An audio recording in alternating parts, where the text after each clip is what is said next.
It is Dragoon. Will, dare I say it, could it possibly be true? It's No Sudsy way. in the mid lane, starting in Holy NACL. shit. Zev and Nukes. Hallelujah! It's finally happened for Sudsy, baby. I have this team 10th.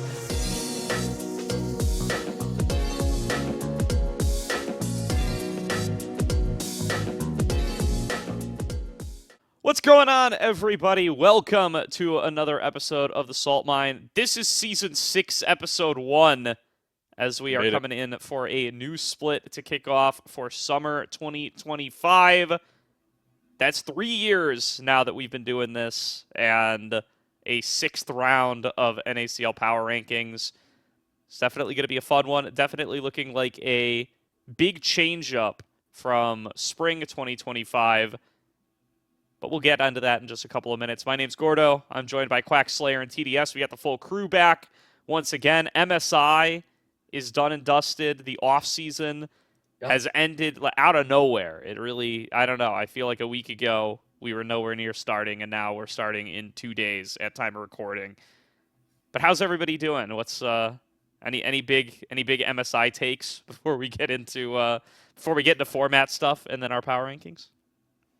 I think the biggest thing we have to be excited about is obviously covering the third best region in the world. True! Yeah, I guess Segue is fucking you, right? Obviously. Yeah. Yeah, of course. Like, our tier 2 system now technically is more important than ARL's just purely based on that one result from EU sucking. So I'll take that. Honestly, Yeah. I was so happy with that 3-0. I was praying for a stomp on EU. I actually was one of the few people. So if you go back and you check the percentage of like power, like not power rankings, Pick'ems? what's the word? Pick'ems. Yes, thank you, Gordo. A lot of people slipped and fell because of CFO and MCOY. I was not one of those people. I knew EU was bad right from the get-go. So I forgot to make my pick'em, so yeah. Ooh. I think perhaps I got even more embarrassingly, I think I picked MCOY to beat CFO. I mean, but let's just say I picked MCOY to beat CFO because of Jojo Pune. All right, it wasn't because of any respect. That was for gonna EU. be one of my 2 takeaways from MSI. My NA based one was gonna be Jojo, come home, man. It's all right, dude, come back. I want to bring you home, but maybe we'll not now, you. but come home. Come on, I mean, to the better honestly, I gotta be honest with you. Merwin kind of fucking sucked. Like, I knew a lot of people were very hot and cold on Merwin's playstyle because I think I was watching who was it? It was like Psychopathic Poro, who covered all of the MSI stuff. He did like team breakdowns, he did like post-match stuff, he did draft. It was super insightful on like the current ecosystem relating to the tournament. And he was like, yeah, Merwin is one of the only top laners that knows how to play like ranged carries. And this is sort of a double-edged sword. And it ended up being the one that impaled this team because I kind of felt like they didn't have a top laner throughout the entire tournament. But on a different note, I mean, we're not competing with EU anymore necessarily, but we are definitely competing with LCP because the Oysters are and with the return of Maple as well, right? PSG Talon coming back to their old roots. They're not just Talon Esports anymore. I don't know, man. Sounds like a lot of fun. Might have to start watching. Yeah. So I haven't watched also that, is available, so there's a chance that another team gets stronger there as well. Yeah. Someday when I guess when there's less folks on this podcast involved with LPL English, we'll start LCP English, and that'll be our. Actually, I would get behind that. Yeah. Yeah, I have no idea what time they stream, but I'm guessing it is the middle of the night, and I have no interest in doing that. It's probably akin I think it's to, around like, the same time as LPL now. Yeah, that's gonna it's cost probably me like my it's probably like a job. hair earlier. No, it's probably later. Yeah, no. Yeah, it's probably around the same time. A little bit later. Right? I think it's yeah. I think it'd be near around the same time. Yeah. Yeah. We'll see. If worse comes to worse for North American League of Legends, we'll regroup around LCP and see what happens. Or we can just learn Portuguese and just go to the LTA South. That's also a choice, I guess. Yeah. Yeah, there's always that option. Yeah, I mean, my- Griffin is there if you're a big fan of him. There you go. My other takeaway was LPL oriented is that there's only one team that knows how to play correctly. I was about to say, you guys are kind of a one team. Yeah, LPL is looking Hey, man, like a bit of a one team region. Six- And 16 teams I always- and only one of them good. I only it was the one I backed. I was always an AL guy, so split one, so that's nice. But yeah, trust me, guys. For anybody that doesn't watch LPL, the other teams don't get better than BLG right now. unfortunately. So weird place to be in. So- They have that's some on my hope. I upside saw the JDG coach change. I believe that is what they need to be able to get higher. So yeah, They went from a criminal to a coach that maybe knows. So it's fine. I believe them. Some favorable draws, and we make another World Semi this year. That's what that tells me. Yes. I mean, yes. if there was ever a year where FlyQuest could actually do it, it would be this. And you know what's fucking funny is we said that last year, right? Because it looked like the regions as a whole were weaker. I swear to God, the gap is closing, in my opinion. Like, in my humble opinion, I think it is getting harder and harder every year for the East to extend the lead they have over the West. And the West are just gradually learning the strategies that they're good at and catching up. I think Fearless as well kind of helps with that. But that doesn't change the fact that Gen G are going to win Worlds this year. Canyon will lift it for a second time. My GOAT is not washed. He fucks all of you. And period. I mean, You're pretty weird way you to say solve the it. you say the Gen G, East. I think my other takeaway is like, I don't know. People just don't talk about it now. I don't know why, but like we're in another Korean era, y'all. Like, yes, we Non- definitely are. It's not. Well, nobody the but East. Korea- It's not the East. I think it's the a LPL that non-Korean will close the team gap. hasn't won a tournament in 3 years, y'all. Like, it's Yeah, also- you're right. it's They haven't won also- the last 5. yeah. If That you was want to actually take it, if you want to take it further as well, the best team out of the LPL, their best 2 players, arguable Korean. best 2 players, Korean. are Koreans. In Tarzan and Kyle. We don't worry about So- that. We don't Whoa, concern ourselves Kyle with is the that. second. I don't know if I would say Kyle is the second best player on AL. I would say He may have been a terrorist in the last game of the tournament, but he was good. Like He I was think good. Kale is really good. Kyle is I will say second this. best support in the world. So. I will think say that- I think Tarzan is definitely the best player on that team.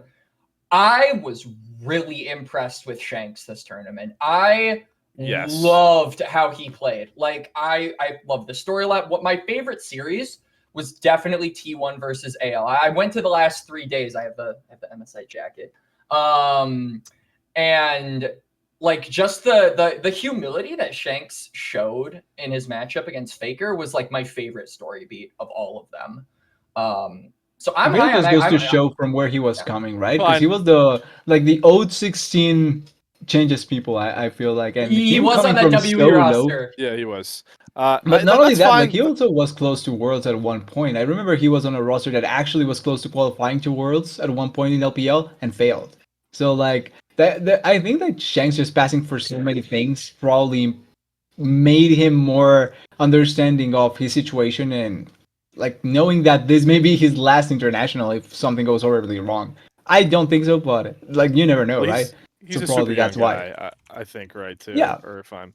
Yeah, I mean, the Shakes is a nice story. You'll learn Quax. You'll learn more about Kyle. I'm not He's- saying I he's think their he's like a second bad best player. I think he's a good He's- player, but He's nasty.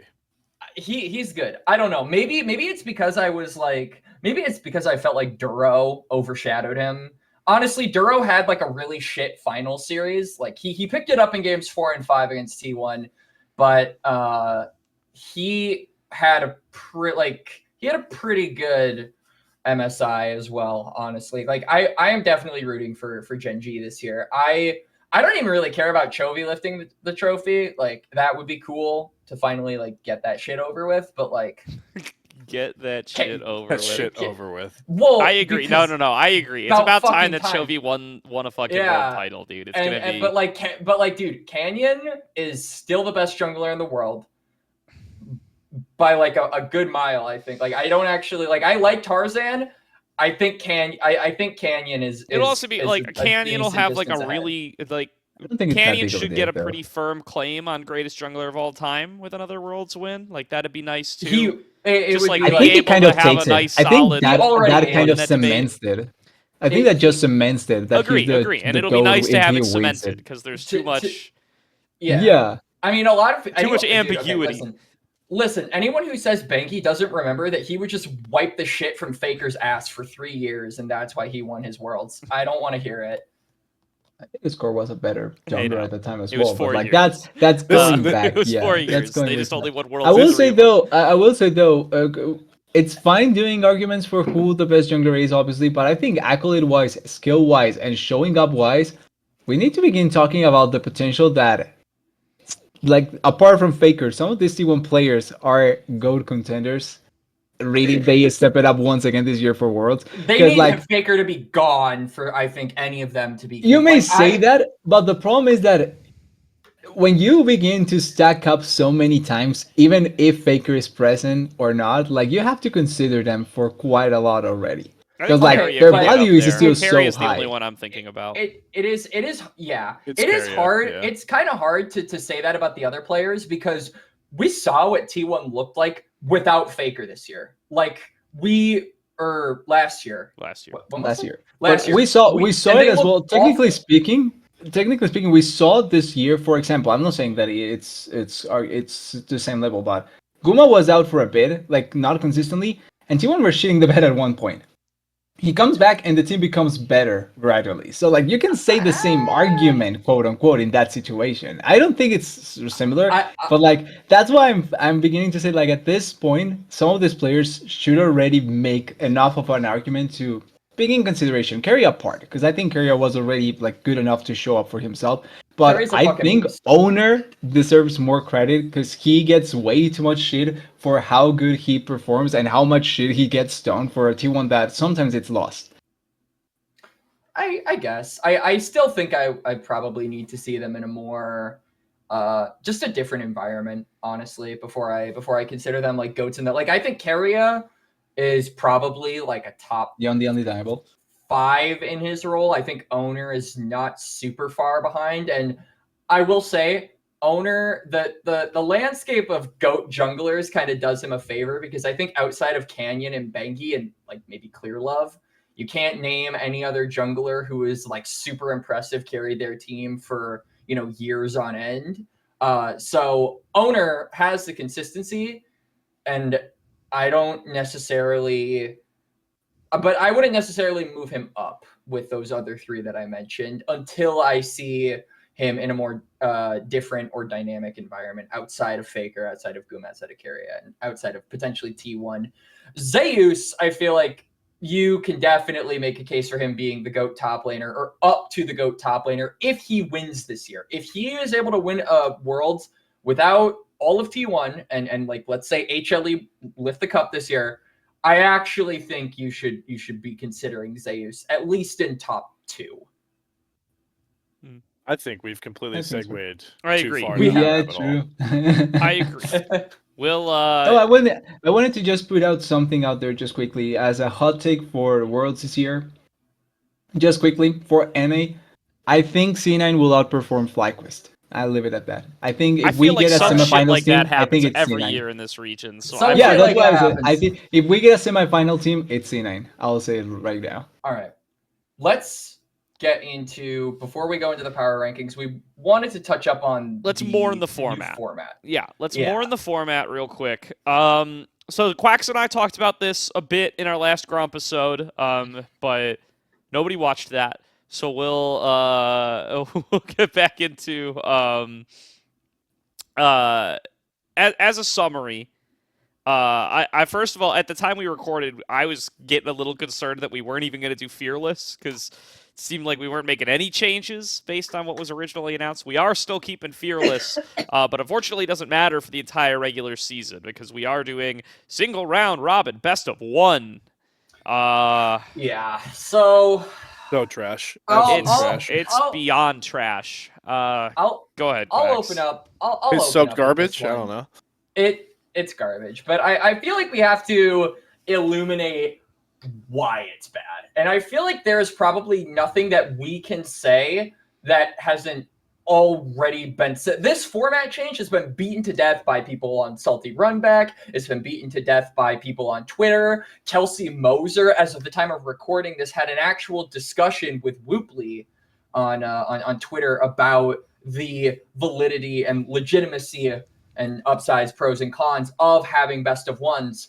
So if you want, like, I would say, you know, the man himself, if you want his opinion on it, then you can definitely go onto social media and check that out. But like, for me personally, the reason why I think this is so shit is it just, over the last 2 years, we were just talking about MSI. We said North America has gotten better, right? And has managed to catch up to the East, not necessarily matching them, but getting closer than they were in like 2019, 2022, right?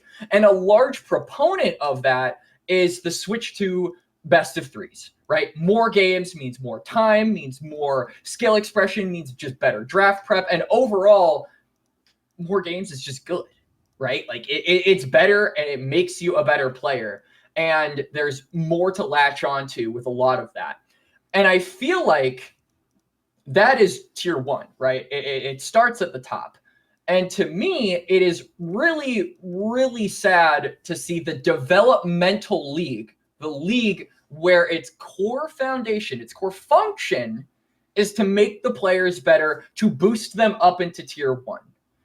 And if we are not preparing them format-wise for that, if we are not giving them the best practice, then our region is going to stagnate before it has a chance to get better than what it is at currently. And that, to me, is the biggest tragedy of all. It's a pipeline, but in the middle of the pipe, there is a fucking leak. And that water is like the players. We're going to lose a lot of players, and I feel like a lot of talent that we could otherwise gain if we had best of threes. I hope that metaphor kind of helps, because I made it up on the fly. Yeah, it definitely works. I don't know. I'm exhausted. Even like thinking tired, about this boss. at this point. I'm already tired. This is like the first episode of season 6. It's such a monumentous occasion. The Gordo outlines. Like we're like 3 years deep, and we've done this so many times, and I'm already exhausted because I'm gonna have to watch. Yeah, I want to bring up the point kind of to help segue into power rankings in a sense where it's like, I think it was Quax that brought it up when it comes into how you rank power rankings.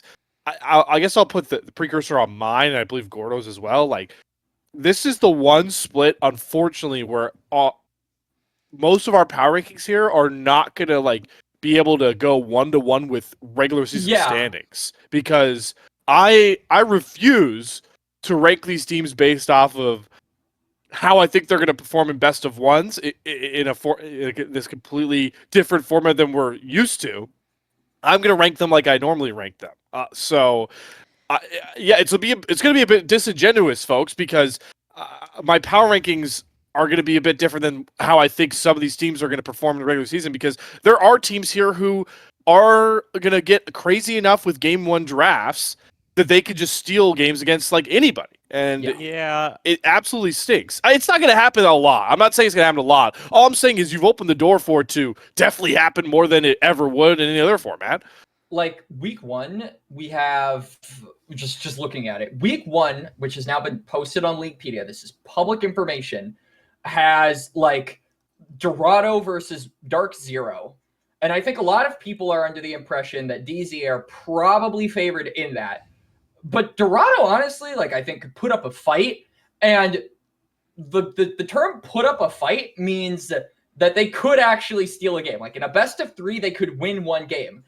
If that one game is the first game of the series, well, congratulations, you just won it on a team that you probably weren't predicted to actually beat. If it was a best of 3, we would be way more confident in our predictions, in our power rankings, in basically placing these teams where we place them.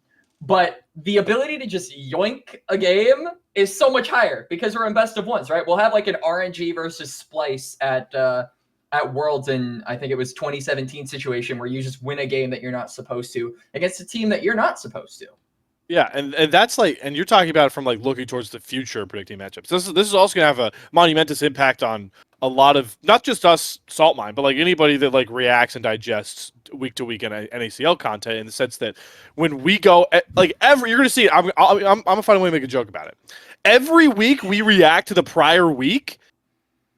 One of us is going to say, well, I don't know how much stock I can put in this win or loss because it was only one fucking game. It's like the entire split, I'm just going to be like, oh, yeah, well, DZ is 7th, but like if they had not gotten coin flipped on 2 team fights and 2 best of ones, they'd be fucking 3rd. I'm just going to put a disclaimer. I'm just going to put a disclaimer up at the top of the at the top of the show.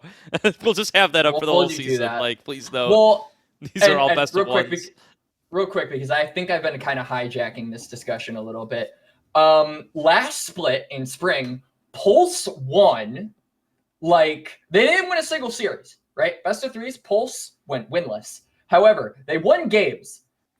And if it was best of 1s in spring, I think it was like Pulse would have won like 3 or 4, like 3 against 3 or 4 opponents. Right? Despite going 0 series wins, they won the first game of a few of those series, and had this format been a split earlier, Polestar would probably still be here.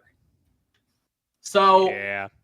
Take that as you will. They probably would have avoided the relegation promotion tournament, and they would still be here, probably with a different roster, but that's all I'm going to say.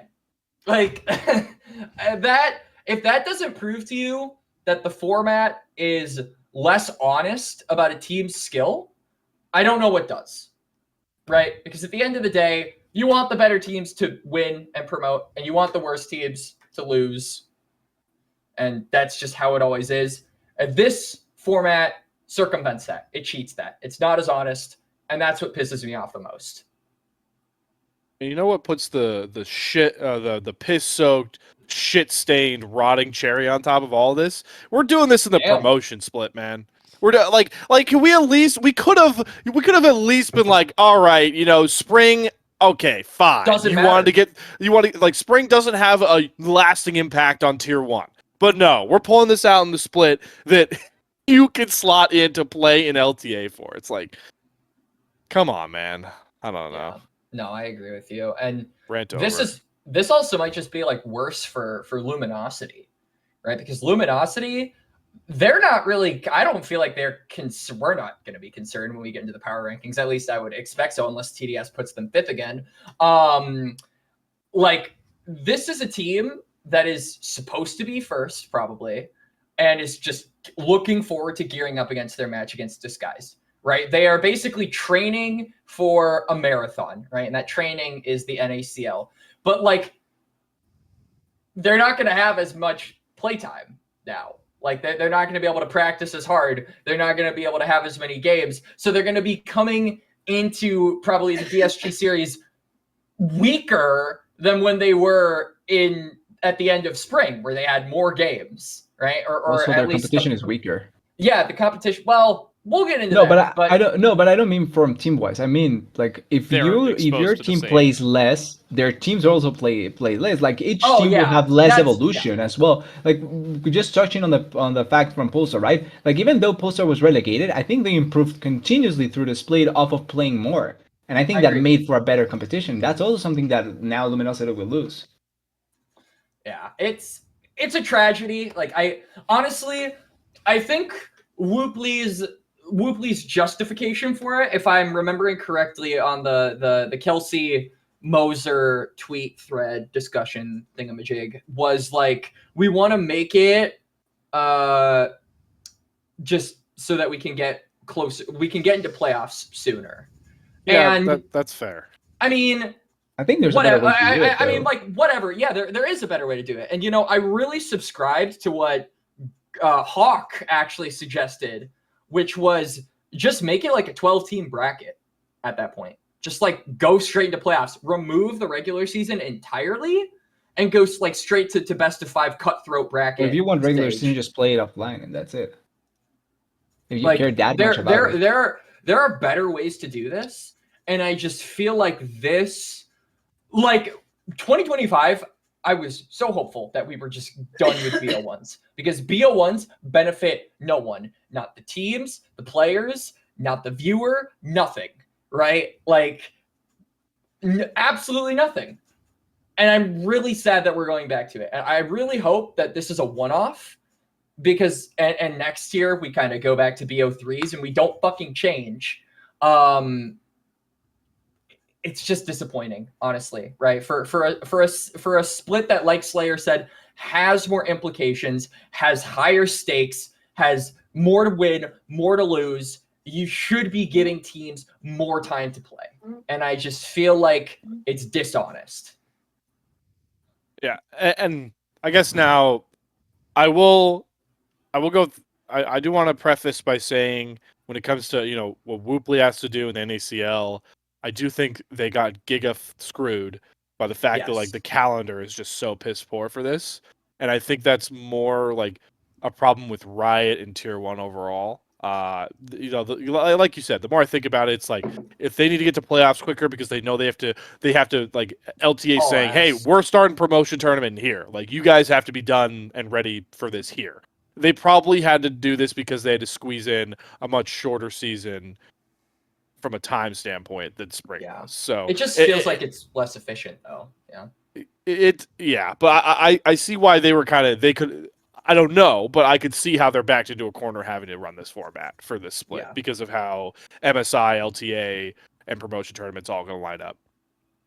I don't know. I mean, I think there's certainly ways they could have made a better format work here, but whatever. It is what it is. What we got? At least 8 teams make playoffs, and at least all lower bracket is a best of 5s. So yes, that's good. Yeah, there will be some amount of high-level play, or better formatted play. But yeah, these 10 BO1s a week that we're coming in to talk about for the first few weeks of the split here, they're gonna be wild. They're gonna be wild, but it is what it is. It's gonna be a nice little throwback to old LCS days, I suppose, if nothing else. So let's get into these power rankings then. And I think we've moaned about the format as much as we can, but it's what we're stuck with for now. Hopefully better next season. But let's still talk about the teams. And by the way, yeah, I'm 100% aligned with Slayer on, these are power rankings. They're not necessarily standings predictions.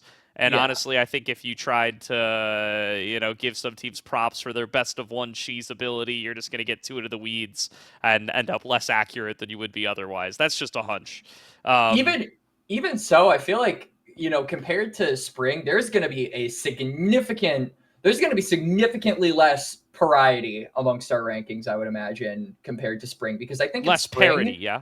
Parity, yeah. Yes. I was confused as well. I thought you might have said variety, and I was like, less variety would be the same. There will be more variety. Agree. More variety. Yeah.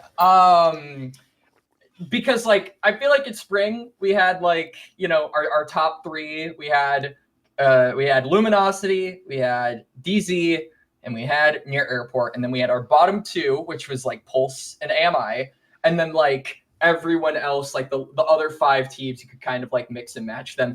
Here, it's Luminosity, and everyone else has the opportunity to legitimately be better than their counterparts. Obviously, there's, that's not the case for everybody. I don't expect fucking Vancouver Impact to be better than Supernova, but there is much more of a curve, and there is way higher, it's way less top heavy, is my point, going into summer, which is super exciting. Agree. So let's get into these teams. Let's start talking teams and naming names. Starting off at the top of the alphabet, as always, it's Blue Otter. This roster coming in, they've broken up the long-standing roster of 5. It is Quacker, Low Jazz, Samikin, Chrome, and Rovex. I have this team 9th.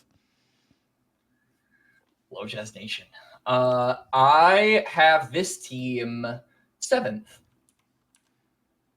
Yeah, I have them 7th as well. TDS? I'm opting into. I think they are. So it's around a 7th and or 8th, and I'm going to go for 7th as well. Okay. All All right. So let's actually go with the person that decided to be different, which is Gordo. Why do you think they're 9th? I didn't consciously decide to be Aggregated different, Blue all right? Otter. It just ended up this way. But, yeah, I mean, it's just... I mean, the top side... For me, first of all, the big question with this Blue Otter team is going to be why low jazz in the jungle? No hate to the church here. No hate to the church. I love all of you, Shivy, Quax, Making all some you serious guys. enemies already, Don't Gordo. calm down, calm down. But I mean, first of all, Kryra is going to be a name that we'll talk about that's out here that's not on a team. Maybe he declined, maybe he didn't get an offer. I don't know. I don't have any insider stuff there.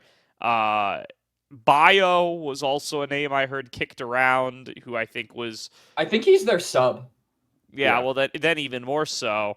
Like, you gotta wonder why low jazz a little bit. No, again, I love the player, and he's got some pre-existing synergy with Sammykin from when they played on Abandoned Kittens together a couple of years ago. But Oh yeah, this is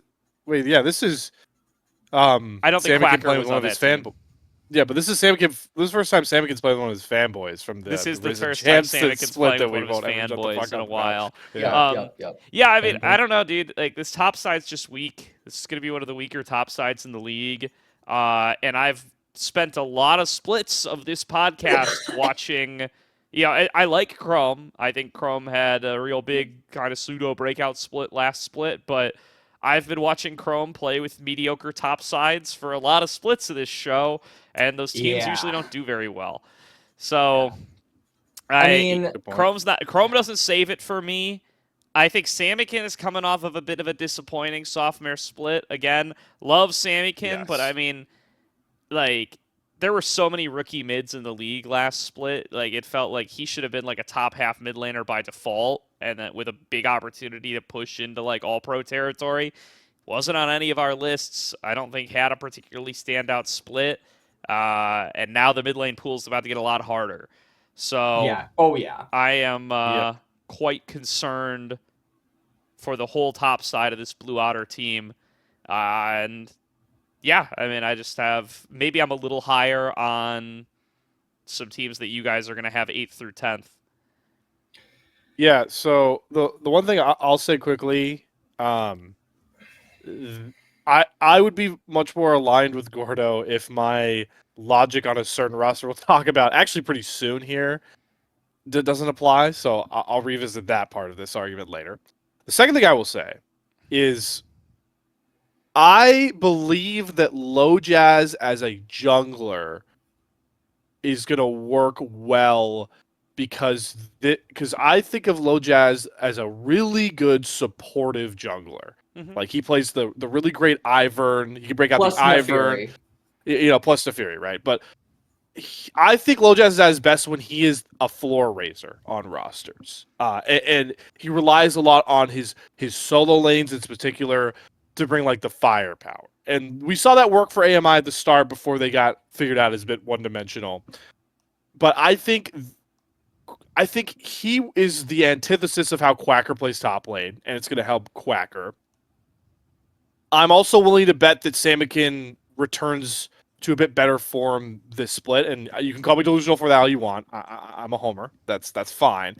And obviously, Chrome brings a lot of firepower in the AD role as well. So from a stylistic approach to how I look at Blue Otter, I think low jazz does fit them well. But I also do, Gordo, believe all your valid criticisms you've already listed. I just want to throw in a stylistic point about low jazz for Blue Otter. I agree with that, to be honest with you. I mean, so to preface, a lot of the teams that I have in the lower half of my rankings, I don't necessarily think they're bad. In fact, I would say I would be, I'm going to be completely honest. I don't think any of these teams I would label as bad. I think all of them are at least okay, even Sure. the one I'm putting 10th. The thing that separates me from putting you a bottom half team to a top half team is how hard do I think it is going to be for you as a player, and then, going a little less granular, as a team to return to your best form, right? Like we have seen what it looks like when Samikin is good, right? We have seen what it looks like when Quacker is good, right? We have seen these guys when they are at their best, and their best is really, really solid. I don't doubt their ability to return to that, but it is certainly going to be much more of a challenge than some of the top half teams who either are closer to being at the best form we've seen them or are currently in the best form that we have seen them. And Samikin, I think, fits that bill perfectly. We know what this guy is capable of. We've seen it before. A year ago, we were seriously calling this guy like amazing, along with the rest of that Blue Otter squad. Quacker was involved in that. We just need to see that again, and I could realistically see like the ceiling for this team being like 5th, maybe even 4th. But that is a difficult world to see at the current moment from what we saw in spring. So not doubting the potential is there, not disputing that it exists, just advising myself in terms of rankings that it's going to be a little bit more difficult for them to return to that golden state we've seen them in the past.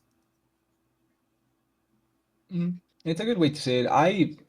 I have more hope in them because I do think that Chrome, like the getting Chrome to me was really important because one of the biggest like parts that affected the performance from Blue Water last time certainly was the bot side, and I think the lack of a true hyper carry in that sense, because Levitate was what was working in that way for Blue Water before. Then he had the dip, and I think Chrome fills that void really well because for the most part, I see Samikin and Quacker in a way that they are really effective at enabling their AD carry to really shine in most situations. Where I don't see them as the straight up hyper carries, I see them as pieces that take so much attention away from your AD carry that you are allowed to play the AD carry role pretty comfortably and be able to destroy everyone in your position really well. And that's something that Chrome excels at so consistently. So in teamfight situations, in ways that you get so much attention taken from you, Chrome is going to be able to shine through really effectively. Like you mentioned, I feel like the biggest question mark for me is going to come from that jungle position. Not because I don't have a lot of trust in Lojas, but because I think that his way of playing is very different to how Music like to play the game. And I do not think that it's going to be pretty straightforward for them to get into that role, especially the top side. Now, if Bio comes in, I think they are going to have similar problems, but I think the ceiling with Bio would probably be much higher than that with Lojas, because Bio, even though he brings a different strength, I think having a more veteran top side with a rookie jungler that can play a lot of the carries and also is more it's able to soak more from experiences like this much quicker and try and get higher into that probably could benefit Blue Otter in the long run. But at this point, I think that the roster fits like a pretty comfortable 7th spot. And I think maybe with Chrome even and the fact that it's BO1s, if they come out swinging, they could even get a little bit higher just because of that. So we got some different takes from both TDS and Slayer. I think TDS said that that Lojaz was like more of a carry, and then Slayer said he's more supportive. No. I don't think he's a carry. I think it's more carry if it's Bio. I feel like Lojaz is just more comfortable. Got it. Okay. I would agree with that. But Bio's definitely a harder carry jungler than Lojaz. Yeah, I think that's why I think if Bio comes in, the ceiling for me for Blue Water gets higher. But with Lojaz, I feel like the floor is more consistent in that way. Yeah, I mean, you gotta believe that somebody making the decisions at Blue Otter certainly is like wholeheartedly on board for that. That like this is a team that needs a supportive jungler. I can't imagine why else you're not, especially if Bio's already on the team, why you're not running Bio, and then even furthermore, you know, as mentioned earlier, Kryra as well. I do know that there were a lot of hairs in the soup, and the journey was really arduous for Blue Otter to find a jungler. I'm not gonna like say anything that I'm not supposed to, but from what I have heard, it was a tough road for a lot of teams to actually find a jungler. That was like the most difficult thing for a lot of organizations. So, I mean, honestly, like, I think that Lojaz was probably the best player on the AMI team. I thought he had the most potential, and I am interested to see what he can do with new solo laners, but again, if we want that potential with the top side to be unlocked, Quacker and Samikin have to step up, right? I feel like at the end of the day, if nothing else, you know, if we're saying, you know, Chrome, if we're sure on him, if we're sure on Lojaz's level, Samikin and Quacker need to step up for this team to really elevate themselves. I feel like that is the baseline, and that is basically where we're at with how we're ranking them, both at 7th and 9th. Yeah, Anyway, I think the most variancy is going to come from the top side of Blue Water for sure. Yes, absolutely. Yeah. Yeah. The only last thing I'd say in defense of my positioning is, does anyone here have anybody but Chrome on this roster above like 7th place of their position? I just ask because 7th is where 7th is where you guys all rank them, and it's like I struggle to get anybody on this team. I think rankings, Rovix. I honestly, yeah, Rovix maybe. Oh golly, yeah, no, it's only Robix. I will be honest. It's Robix and Chrome. I would put Rovix 7th. Yeah, I also have Rovix 7th, but yeah. I would probably say Rovix is in the top 7. Okay. I would But the thing is here that when I could see. Yes, I would have this Chrome is 7. fun. I have Chrome. Oh, 7. I have Chrome like 5th. I like Chrome. To me, Chrome is probably Chrome. top 4 even. I would say like I can comfortably put him top 4. I think. Well, that's gonna be a fun discussion later because I think that's that is gonna be a fun fucking topic. Right. Wow. That's just a little thinker I wanted to put out Yeah, there. no, that's a good thought piece. Yeah. For sure. Because that's part of what made me move Blue Otter down. I always do player rankings and then shift things around. Let's get on. Oh, go ahead, TDS. I will just say quickly that I think making player rankings for this would have been also like a good way to evaluate that. But I feel like because we are in a BO1 split now, all of that kind of gets thrown out because now we need to consider who is the best for BO1 situations more so than for a regular play style. I am not even trying. And that's to do where that. it changes. I am just ranking. Yeah, that's why it based on changes how for good me I as think they well are. a lot. I think that's fair, but yeah, I'm not even trying to play that game. These are power rankings. These are how good I think the teams are. Fuck your BO1 format. I'm not playing this game. Yeah. All right, let's get out of CCG. CCG is running a roster that is Crimson, Music, Young, Shogo, and Fatikan. So 4 new players on a CCG team that did quite well in the spring split. We will get into specifics in a moment, but I have this team 5th. I also have them 5. Interesting. TDS go. I'm the only one that has doubts with them. I'm actually 9th. I'm 9th as well. I'm What? 9th as well. Hey. Yo, guys, what? Hey, that's Guys. Holy shit, we're a house divided. What the fuck? What do you mean house divided? We're a house that needs their brains checked. All right, you know what? Go ahead, guys. All right, you know what? I got this. All right. So I'm in disbelief. I'm a little First of shocked all, as well. First of all, I feel like if we're going to say that Samikin and Quacker need to return to form, you have to apply that same mentality to all the Blue Otter players. Music You mean as CCG? well. Oh, I get what you mean. Former Okay, Blue yeah, Otter yeah, yeah. players. Yeah. Former Blue Otter players. Sure. Music is in that discussion as well. I think Music had a really lackluster spring. And I'm looking across here, and, I think that he is the strongest player on this team. You could say No. Samikin and Quack. Yes, I do. I think that Fatichan has to really, really, really step up in support for me to, buy into this, because I am kind of disappointed in the role swap. I know this is something that he wanted and it was his choice. So I feel like, especially after Manui, there is also a chance that we see, the ADC to support role swap can work, but like Shogo and Music really need to step up for me to be convinced that these guys can actually do really, really good. Young, I'm also not super Young, I'm also not super high on, and Crimson, I think, had the most whatever mess split of anyone in spring. Like, we literally got his jungler on the show, and we barely talked about Crimson. Like, we maybe mentioned him a few times, but like, this man was not in like any of our discussions for season 5. Like, we literally didn't talk about him because he did not really have much presence on CCG and just didn't have much presence relative to the other top lane competition. So Yep.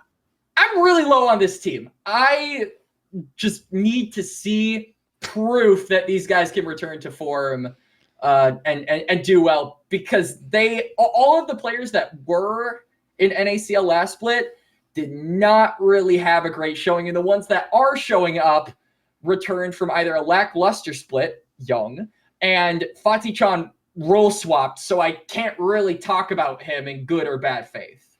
Yeah, I'll let Slayer go off in a moment here. Yeah, go but ahead. I'll just say I think because I see him getting ready. But I'll say I'm like, I don't think I strictly disagree with most of those takes, although I do think it's particularly Music and Shogo I think were best players on bad teams, and I think Fatih-chan's support played about half of ACL for Fatih-chan was Fatih-chan's support, and he was fine, I thought. Those aside, like I agree with the philosophy that I think all 5 players on this team, there have been points of their careers where I would have them higher than I have them now. But I don't think there's any of them that I have below like middle of the pack. Like, I agree Young has been better than he looked last split. I agree that Music has looked better than he looked last split. I agree that Shogo has fallen a bit than I had him last split. I agree that Crimson, there have been points where I was more excited for him coming in than right now. But I have them all around like middle of the pack, like when I rank players. I find it hard to take anyone here like below the Blue Otter line, below 7th, you know? And so they end up like middle of the pack for me. I'm pretty comfortable with them at 5 for that reason. Go ahead, Slayer. You're going to go off here. All right, yeah. Guys, what kind of fucking player do you think Young is? Like, what are we talking about? Are we serious? This guy was like, he's a leader. He was on the short list for exactly DSG. Dude, he was on the Dantes team. He was on the short list yeah, for dude. DSG. I'm not talking about that fucking team. I'm talking about like DSG Young, like 2024 Young. This guy was like, Okay, that roster was kind of disappointing as well, no? It ended disappointing, but 2024 Young was like the best part of that summer DSG team. It was, remember how much Tenacity fell off a fucking cliff? We were watching Manui play AD carry then. Like, that was Manui AD carry. This isn't like roll swap. This is when we were just dragging Manui through the fucking gutter because all I knew how to play was Enchanter bot lanes. Like, this guy was cursed. All right, I mean, I'll sit on the mantle. I think Young is an insane upgrade. It's awesome to see that Young is back. Also, over Aljun, I do like not Aljun. agree, and I do not think it was an upgrade though. Because okay, we'll see if recency bias prevails. I think you guys are recency bias. I don't know if I would have made again. I don't know if I would have made the Aljun for Young swap. But it's happened, and now that it's happened, it's like, I don't know. I don't think he's a top half mid laner. I don't know. Like, I don't think he's a 7th mid laner even when compared to the other names. We're putting Young below Bradley. We're putting Young below Sutton. I'm putting Young below Bradley. I think there's other. Yeah, wait. Not. So here, let's play the game. Wait, what? TDS and Quax. Let's play the game. Young or Samikin?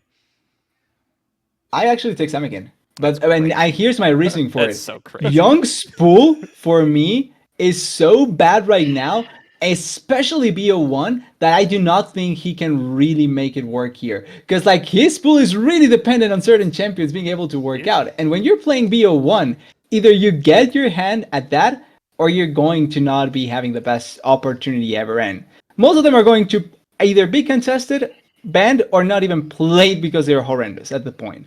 So I just do not have that high with Young. I'm gonna be honest. And my last split.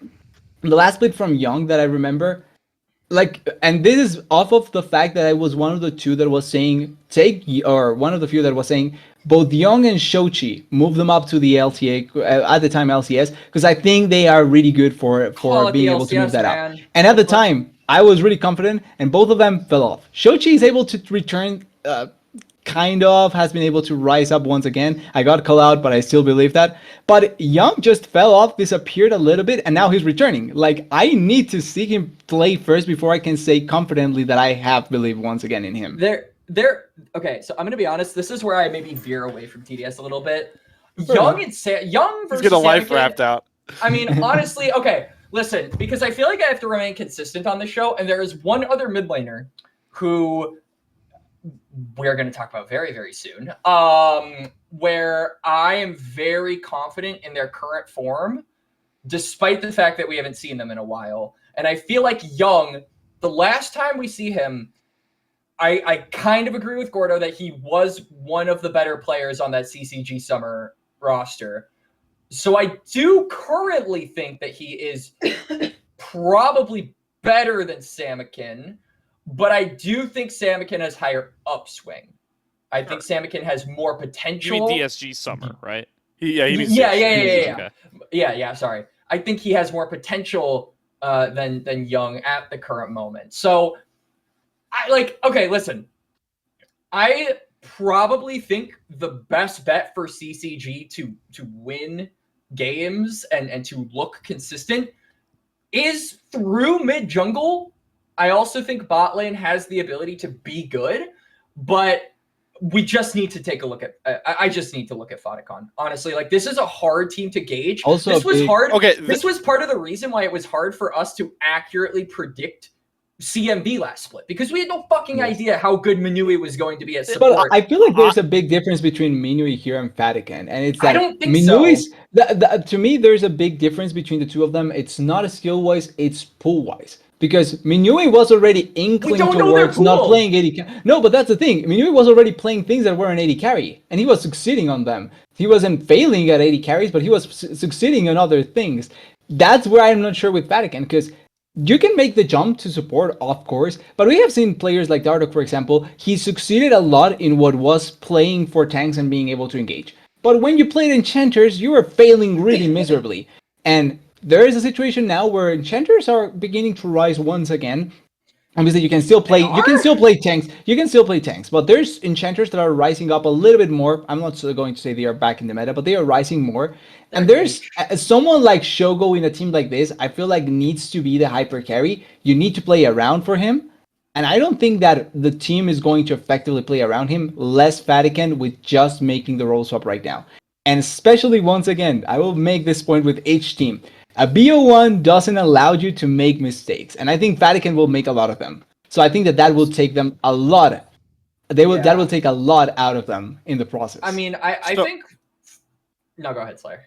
So I was about to jump. First of all, at the top, like I said, my power rankings are not factoring in best of ones. I am not factoring. Mine are. So that's the difference there. Okay, mine are factoring all VO1. That's the biggest difference for me. So maybe mine I'm are not. the stupid person. Maybe or not. Second of all, I am not here to debate the Fodicon point. That is not the issue that I have with these rankings. The Fodicon is an anomaly in support. We have no idea what that's going to look like. I cannot aptly rank that. But is there anyone here? I don't know, man. There's nobody here is going to take Sword, Sudsy, or a Cat Evolve making his NACL debut over Young. Is that? Please tell me that's not happening here. I take Sudsy. I can leave the other two around. Sudsy, I will say this: Sudsy should have been an NFL player quite a while ago. Like he was already Sudsy around that level. Sudsy missed his golden years.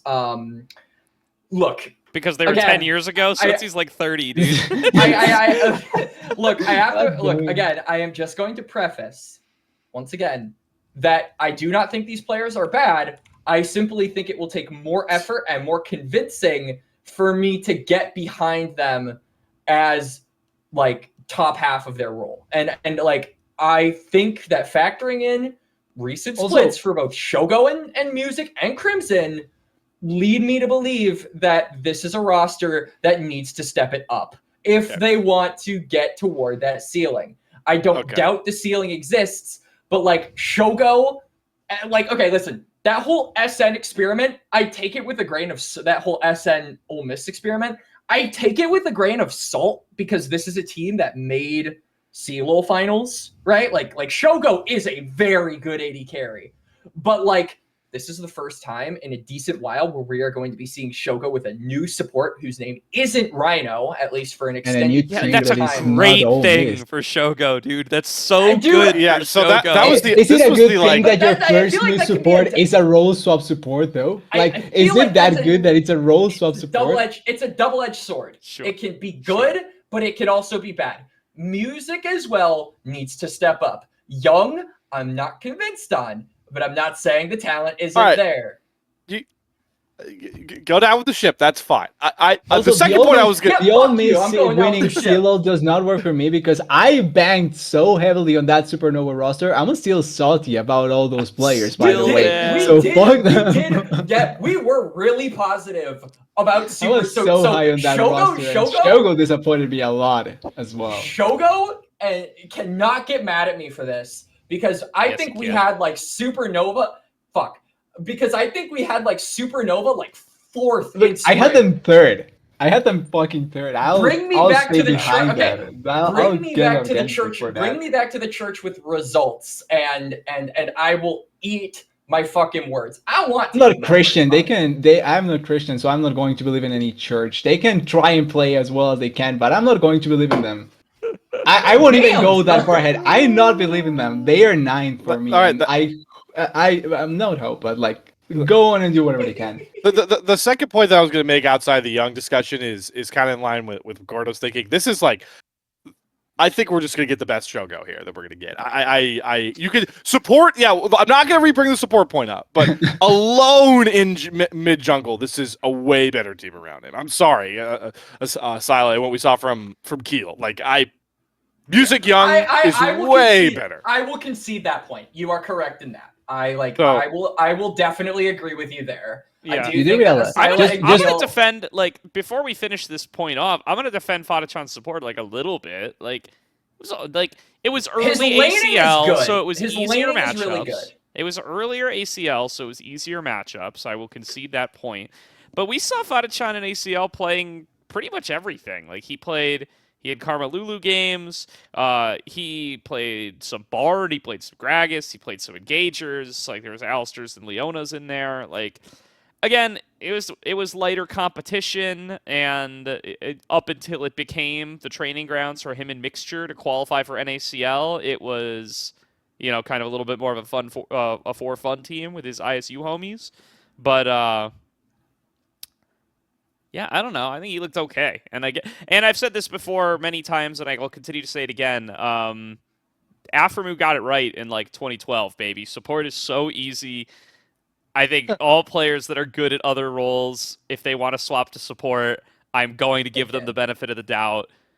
And I seem to usually be right. I don't know. Like, I think it is really telling that he wanted this. Right, like sure, yeah. Fadachan, I think he could have stayed on Dorado. It seems like Fadachan very easily could have stayed on Dorado as the AD carry. It could have played with them, but he chose to swap to support and go to other pastures.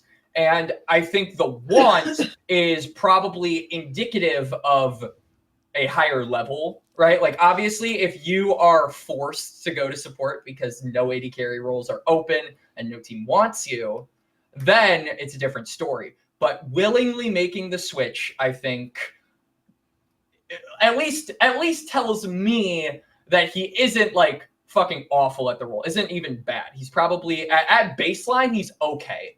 He just needs to be better than 2 supports, and he just probably is. I will say there's probably 2 that are probably worse than him. I think it's arguable, but arguable than 1. The other, I'm pretty sure he's worse. Yeah. I think there's probably one that he's probably better than. But again, being 9th does not mean that I doubt this team's potential. It just means that I need to be convinced more than other teams. Right. And I do want this team to succeed. I'm not trying to be a hater. We'll get you turned around pretty fast, Quax. I got excited. All I'm here. I'll stick with I'm that. I'm excited gonna be a because, hater of this team, so it's I'm fine. excited. Yeah, I'm excited because well. we're this is battle line. So There's- I'll yeah. see Dude, I'll see you this guys is at the what podium. I was saying. There is way more variety in the rankings, and we're already at each other's throats with it. That's We've good. been here for almost an hour. We've only And got Slayer 2 and I teams. still have the same prediction. All right, let's go.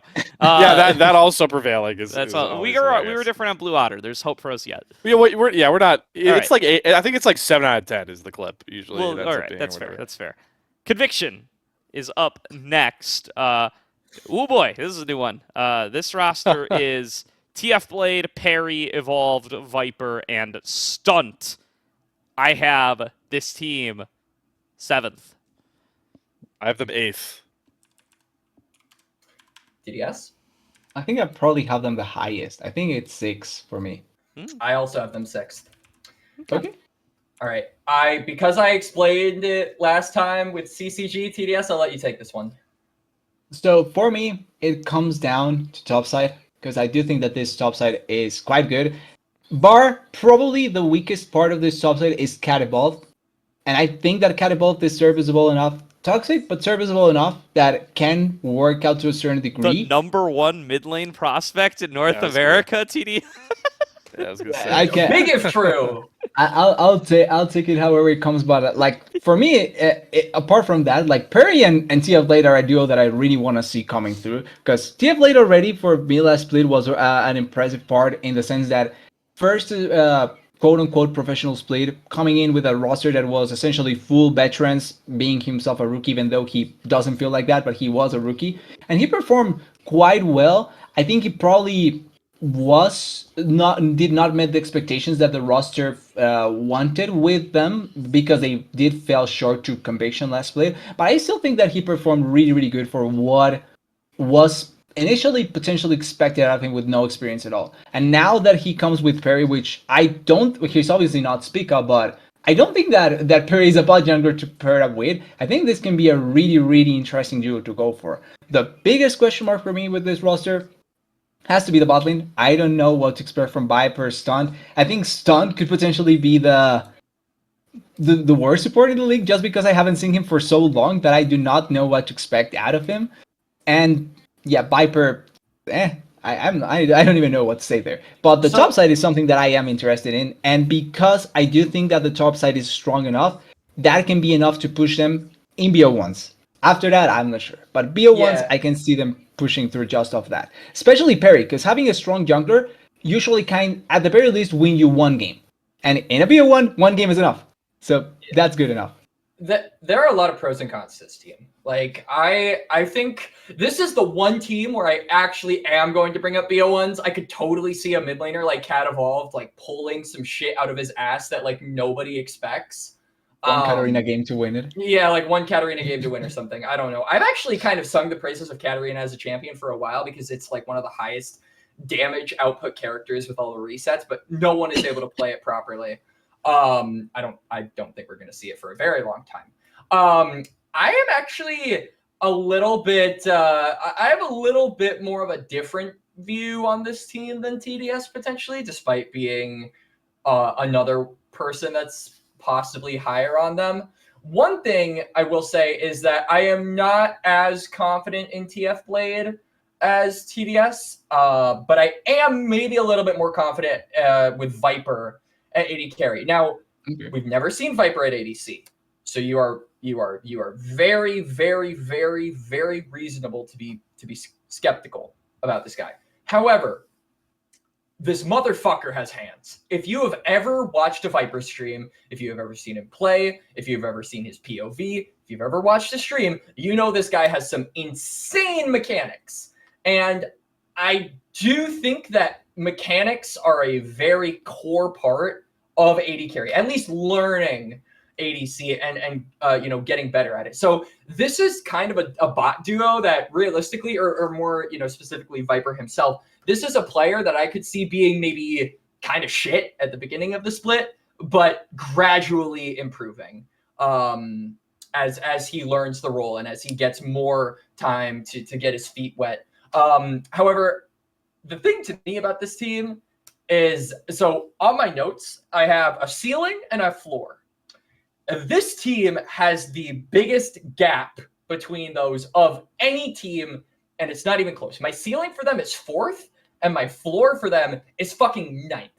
I could totally see a world where this team mental booms, for lack of a better term. Like, there are a lot of strong voices, a lot of strong personalities. Shit goes south, and I could totally see this streamer thought experiment, amalgamation team bombing out. But if the pieces click, I could totally see this team being a massive surprise. And I really don't know which one it's going to be, which is why I put them smack dab in the middle between 4th and 9th. So around that 6 to 7 spot. Yeah, the ceiling. Just quickly, the ceiling for me with this team is just to make a point. The ceiling for me with this team comes off of a player that starts with an M, is currently available, and I think he should be playing in NACL. If they could just get Minui just in between because he is technically available, this team is becoming better. I mean, honestly, if you wanted more experienced and people that were actually on roll and not 30 years old, you could have gone for like Cryogen and like Cody-san or Levitate. I heard Cody-san. Didn't they wanted Cody-san at one point? Like weren't they one of the teams that were combining him? I don't know the actual term, but like trying him out. Sorry. All right, we interrupted Slayer. Slayer, go ahead. Yeah, sorry. Well, Quax made my argument for me. I'm haterade on this team. 1000% this team is either doing one of two things. One, they're not going to scrim enough to statistically stay competitive in this league as the split goes on. Or two, they just fucking mental boom. If I'm wrong, I'll welcome the flame from anybody. But I unfortunately believe that's the reality. Because, I don't know, I guess I'm thinking like this team is supposed to be like near airport light in a lot of senses, right? So near airport, did a decent, good job scrimming as much as they could, staying competitive, and yet they still faltered down the line from that split. If this is the light version of that, does this team prioritize enough scrimming? Does this team stay as locked in as we'd hope them to be? I'm willing to bet against Do they them. take it seriously, basically? Do they even take it seriously? Yeah. So I don't think they do. That's the coin flip part of it, yeah. So I don't think they do the whole split. I don't think they do the whole split at some point, right? That's a fair assessment. For me, with this team, I think that what is interesting out of this team is that the part that I was expecting absolutely nothing out of in terms of like continuing to play in NACL was TF Late from NA. Like, I really didn't think that he was going to stick it out after NA was booming, and he just stays here and is with a much worse roster compared to NA, and he's still going to try it out. So I'm kind of curious what his like mentality will be out of this, because he once in a time he was supposed to be a prospect for a professional team, like quote unquote. He was going to be a player that they were going to like try out. I remember at some point he's on Team Liquid Academy very briefly. Yeah, so maybe it's finally now the time where he will try and take it seriously, which in that case I can see part of the team booming, but I still think that conviction, like, I really think there's a team that if they boom and they end up replacing the parts that I do not think are that good, they could actually probably surprise, because they could get good parts that are left. But the problem with booming is obviously you get AoE, and that's the bad part if it happens. So you just have to wait and see what ends up happening with this roster.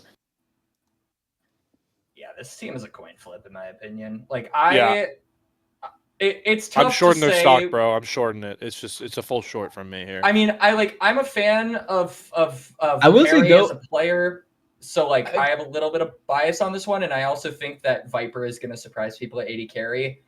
It's a question of motivation, in my opinion.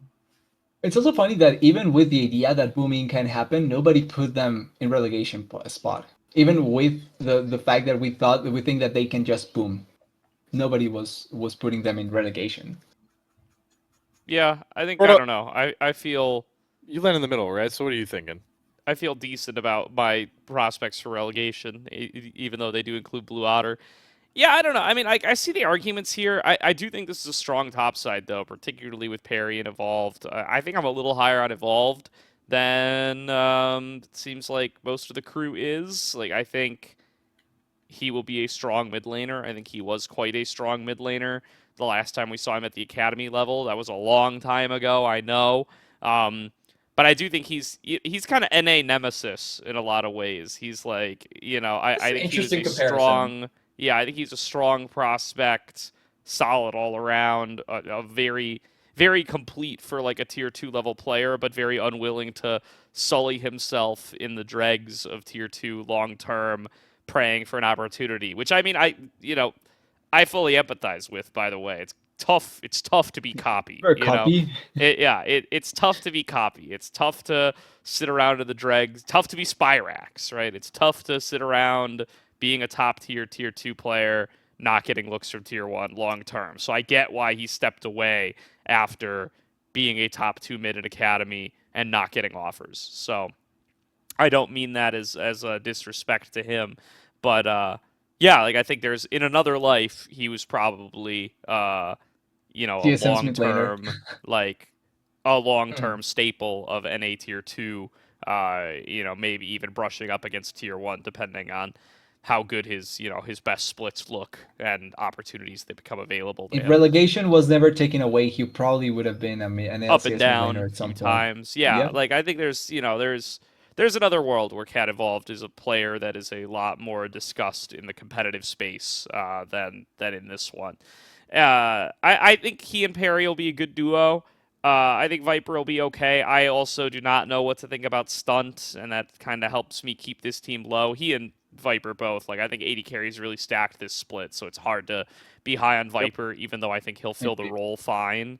It's pretty much impossible for me to put him top half or anywhere even near top half, just given some of the 80 carry talent that we have on the roster this time around or in the league this time around. All in all, you got to build in some potential for booming in there. You got to build in the fact that I think this is probably one of the worst bot lanes in the league. I'm just going to be coming in on them as probably one of the worst bot lanes in the league. So they're going to end up 7th for that reason. But yeah, I think Perry Evolved will be probably middle, leaning towards upper middle of the pack. Probably like 4th, I 5th. could agree with that. Yep, I think We'll that's see. fine. Yeah, We'll and I see. think that the outcome of that is that I have them about 7th. Yeah. All right. Yeah, I don't have much else to say. Yeah, I think we really covered that one. So let's get on to Citadel. There are a lot of C teams in this. There are. There's too many, I would There's say. 3. Citadel comes on in with their qualification roster of Philip, Kenvy, Bradley, Instinct, Diamond. This team is leading the charge to kind of return us to normalcy a little bit. I was saying before we started recording, exactly half the league turned over from spring to summer. We have 25 new players, meaning we had 25 players depart. And kept 25 players. But I did a little check. I went back to summer 2024. The difference between this split's roster of the league and summer 2024, there are only 21 players different. Only 21 players that are the same. So there's 29 players different.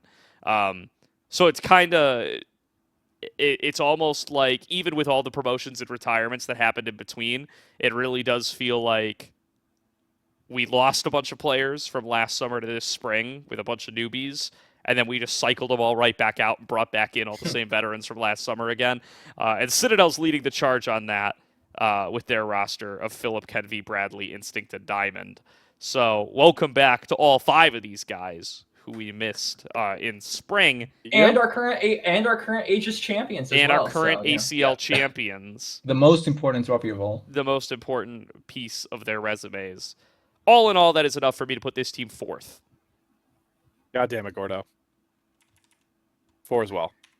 5th. 5th. Was that 5th, TDS? Yeah, 5th. All I right. think Quax and I may be sharing some Yeah. ways that Gordo lead us out, I think. At this Sure. point, yeah. I like the Citadel team. I almost wanted to put them 3rd, but I swapped up.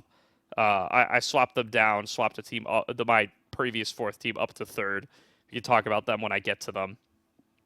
I think what really made me do it, despite the individual strength of these players, is that I feel like they were not as dominant as the nameplates would suggest both through failing to qualify in spring and in their run through qualifiers and even ACL this last split. And like, yes, obviously they won everything, so it's hard to criticize them too much, but I mean, we've had dominant tier 3 teams before, and I don't think Citadel even really topped that list.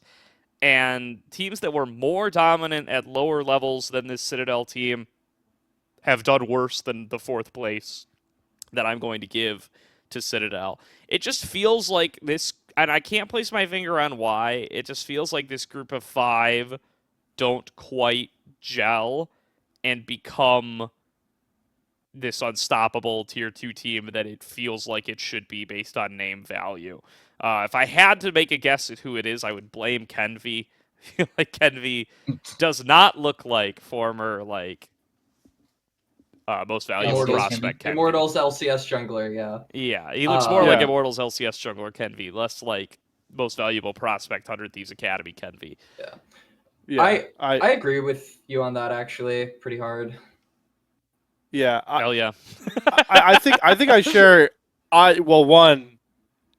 I share basically everything Gordo's saying, and that's why they're 4th. 2. I also now believe we have the same 3rd place team off of this logic. Seems funnily likely enough that Who would have guessed that? I think the top 3 are pretty mix and match, but we have a decent finger on it. We'll see. I'm taking a gamble. We'll see later on. But yeah, I think like positional value, name to name, this team would be 3rd for me. I just need to see them not, and I expect them not to, by the way. I expect them not to fuck around with every mid game like they kind of ended up doing with a lot of the promo tourney and some of those few games. Sure. You're right on that. Which was, it's like, fine, man. Like, the job's done. You're in the NACL, and I think they're gonna lock in now. Love Nova as a coach. Glad to see Nova's backup is up here. I think he's a really great leader for Citadel. Also going to give extra stock to the keeping the same whole roster. Committed to the idea that you got to think that like when this Citadel team came together in January, the ultimate goal was to like fight for the promo spot to LTA. Yeah, did shit get murky to get here? Hondo P, but they got here. Their ultimate goal is to play for the LTA spot. You got to think. So that's good that they're here. And yeah, back to the positional thing, right? Like, Diamond's disgusting every time he's in the NACL. He's back here by this point. I'm higher than on Instinct than I think a lot of other people will be. Very good AD carry. I'm high on him too. I'm super high on Philip. Philip might be the guy I'm glad is most glad I am. He's back in tier 2. The ultimate nullifier. Yeah. So like the ultimate nullifier, like top laner, you're never gonna get a lead over this guy, or he's never gonna give you a lead. And he's gonna always have impact in all these games. So where I'm worried is with mid jungle, and partly why I put them 4th compared to like, I'm worried in the sense of contending for promo tournament. That's why they ended up 4th. But glad this team finally got here, and excited to see what they cook up and see if they prove me wrong. Because I do think there is a world where they're in the promotion tournament as well. I think they are the last team that I think could make the promotion tournament. I could agree with that. I basically agree with everything Slayer said. I think that the mid jungle is the most apparent potential point of attack for a lot of these higher teams. I also just think this team isn't nearly as they don't have as much dimensionality as I would like to see from them. I feel like Instinct and Diamond are the very clear play for these guys, win condition that Citadel kind of relied on for a lot of ACL, and it works. Right, but it only works to a certain extent. I do not think that playing for bot every game, kind of leaving Philip to do his own thing and letting Bradley scale to the mid to late game where he's really good at League of Legends is going to work against the top 3 teams and the team that I also have 4th. So we'll see. I think that this is certainly a team that can fight for 4th and potentially even fight for 3rd. But I need to see more evidence of this mid jungle locking in. To the Philip note, though, I'm going to take it a step further for Slayer and illuminate a little bit more on it. I think Philip is the only top laner in NACL that can legitimately make Fate God bleed. I actually think Philip can do it. I wanted to touch on that quickly, actually. Yeah, sure. because following on that, because I think Citadel is LG Light. Like legitimately to me, they are kind of LG's little brother I in a think that's sense. fair. A little bit, yeah. I like that. Because like I feel like they have essentially close to the same playstyle, bar one big difference that makes them not be as good as Citadel as LG, and that's mid lane to me. Like the cliff between Insanity and Bradley is so big that makes it such a big difference to why the playstyle from LG succeeds much more than what Citadel can have. And the problem is that, like you mentioned, the playstyle is so obvious from the side of Citadel that they will almost 100% play around Instinct and Diamond. I don't blame them, but that's because Philip will do his thing, and then you don't have a secondary threat that you really feel scared about. That's where the biggest difference with LG happens. Because, like, Insanity can be the biggest threat of that team if he wants to. Same for I'm blanking on his name. Bradley? Are you talking about Tactical, Bradley? sorry. I was blanking on Tactical, yeah. Same for Tactical. You know that he is probably one of the biggest threats in the team. Same for Insanity. And you can occasionally count on Fake Out on that. And you can do the same with Philip. I agree. Philip probably is going to be the best top laner at trying to fight against Fake God in the league, more than likely. But the problem is that because their weakness in mid lane is so apparent, not saying that Bradley is really bad, but he's pretty less compared to Insanity. That's where I just don't see them being able to contest that heavily. Like, it would need Bradley to step it up so massively for me to begin considering Citadel a closer contender to LG than any other team. Because I think that player-wise, like, role for role, bar jungle, because I think jungle is a little bit irrelevant here, not because they are bad, but because I think that their role is so specific to the team dynamic that I don't think it matters that much in a sense, where the other positions are probably more important at that in that way. I think role for role, you can make an argument that Citadel can win in one or two positions, or at the very least contest in one or two positions to LG. Not saying that they will 100%, but there's enough contention to make it feel that way. But the mid lane difference is so big that it just immediately pushes away. Because if not, I can see Citadel being a contender for that spot 100%. Yeah, I think that's all fair. Yeah, that's why I don't push them into top 3 partially for me. If they all start gelling, then things are pretty different. But and obviously this is a very different roster than the one that tried to qualify for spring, right? Kenvi and Diamond are change outs from what they had before. And this one clearly works better, but yeah, I don't know. I'm going to be curious to see how they develop over the first couple of weeks of the split and seeing if they find like a firmer identity that will work at the tier 2 level. Because I feel like what they did to qualify will not get them a deep playoff run. And it sounds like most of us agree there. Like the ceiling is there, but they will need to develop into something more than they have shown us so far. Yeah, that's kind of where I'm at. Yeah. All right, let's get into Dorado as the halfway point. Welcome to the league, Dorado. 3 rookies on this team. This roster is Ariana, Kaido, Shochi, Sushi, and Mixture. For anyone unaware, Kaido, formerly known as City Witty, coming in the But don't jungle call him that. here. Don't call him that. Kaido. No, sir. It's Kaido now, yes. It's Kaido. Yeah. He's fully rebranded, but Like the guy from the anime. but you've seen him before. So Yes. he's been in the NACL before. Not a rookie. Not one of the 3 rookies. The 3 rookies are Ariana, Sushi, and Mixture. I have this team 6th. Where do you think I have him, Gordo? It's if we're on the same 3rd, it just makes sense. Put him in 6th. So I also have him 6. All right, T. I have them 4th. I have them 4th as well. Can you be different from me for once, Yo, motherfucker? Guys, what? I think we may have one that's different. Yeah, probably. All right. I think I'm. No, you I think guys I've are just exactly determined- the same so far.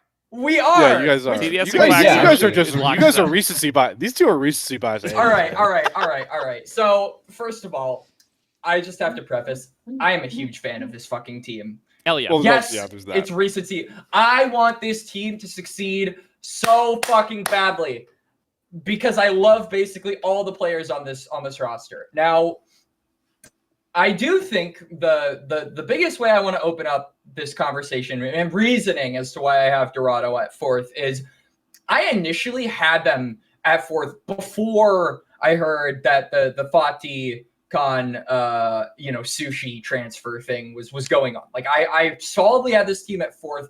I think Sushi, the biggest challenge for this team is adapting to having Sushi rather than Fatih Khan, because when I look at these two players, stylistically, they could not be more different. Fatih Khan is very much a fuck bitches, get money in the first 14 minutes. Lucian, Callista, go in, go big, or go home. Lane phase dominance all the way. Sushi is the Ezreal, the mid to late game positioning merchant, and is extremely good in team fights. So I think the biggest challenge for this team is adapting to not necessarily having as aggressive of a bot lane, but having maybe a little bit more agency around that mid to late game and being able to utilize Sushi in those ways. That is, I think, the challenge that this team needs to overcome. And I also think that they need to just kind of polish up their act around the mid game. Like I think Ariana is probably the biggest his biggest conceit as a player is that he will kind of have the ruler thing that's happening with Gen G right now, where he'll just randomly get caught on sides greeting for a wave. And then his team will kind of have to work and put themselves into overdrive to make up for that potential play. So there are a couple of things that I can see plaguing this team, but goddamn, did they look super duper good in the promotion tournament. Goddamn, did they look super duper good in OQs. Like Shochi, there's no doubt in my mind that this guy's going to show up. Kaido, same thing goes. I think Sushi is a really good pickup. I think that a lot of people that are concerned about the Sushi mixture combination did not pay attention in 2024 because these guys were buddied up basically all of that year. So the synergy is there, the cohesion exists. Even in winter, they played together on that respawn team. Yeah. Like realistically, I think that this team has a ceiling of fourth and potentially third. And I don't really feel like my floor for them is sixth. So I am in agreement with Gordo and Slayer. So I think that's maybe where we differentiate, is just our confidence in this team to hit that ceiling. And I have confidence in them. I think that these players have the drive, they have the hunger, they have the consistency. They just need to perform and show up, and I believe in them to be able to do so. Yep. So I think for me, this is one of those two teams, one of the 2 or 3 teams that I think are the most impacted by the change from BO1 to BO3. Because I think that with more games, this roster is probably a third place team. Because I think that the lack of playtime together will impact them in the way that Quax was mentioning, and I think that may take away some victories. In the same way, I do think that Sushi from going from Vatican to Sushi is actually quite good for the team, because I think this enables more Shochi and Ariana than it did with Vatican. Because like you're mentioning, it's more resources towards Vatican that you probably want to than Sushi needs. Not saying that Sushi cannot play like that, but when you have such a strong potential carries in solo lanes, you can still deviate some of that attention towards those solo lanes. And I think that may be really beneficial for Dorado. And also while you're in that adapting process for players like Mixture that don't necessarily have a great track record in tier 2. So obviously this is good for them in that sense. I also think Kaido going to be an interesting piece here, because I think that he's one of the most experienced at trying to not get relegated as a jungler or as a player in general. So I think that also helps you out because of that, of knowing how to try and play around those circumstances. I really like the roster, like Quax was mentioning, and I do think that this solo, the way that it's set up, can find a little bit more success just based off how they want to try and set up their solo laners, and how Sushi is just going to mesh as one of those AD carries that will be the cleanup crew by himself at one point in the game. And I think that's going to be really fun to see. Definitely. I come in, I share the optimism. I do really like this team, and I will be rooting for this team. I do think the stylistic change between Fatih-chan and Sushi is... What is it? What's the word that I would say? I'm not going to hold us up for 20 minutes this time. Shit. But what? It's a little demoralizing, I would say. And the reason I would say that is that I think during their run, being able to demolish bot lane so consistently, I think, made the rest of this team run as a well-oiled machine. It let Kaido consistently get injections of gold into his carry junglers. It led to pressure being let off Ariana for his one-on-one skills to shine through, and I think that made this whole team really... And Shochi's really become a lot more supportive, at least in the context of this team, than in more recent NACL editions of him. So playing a lot more of the Gallios, a lot more of the Annies, and I think that's been good for him and good. Don't for forget the the 17-0 Mel, bro. Like and never 17-0 Mel, baby.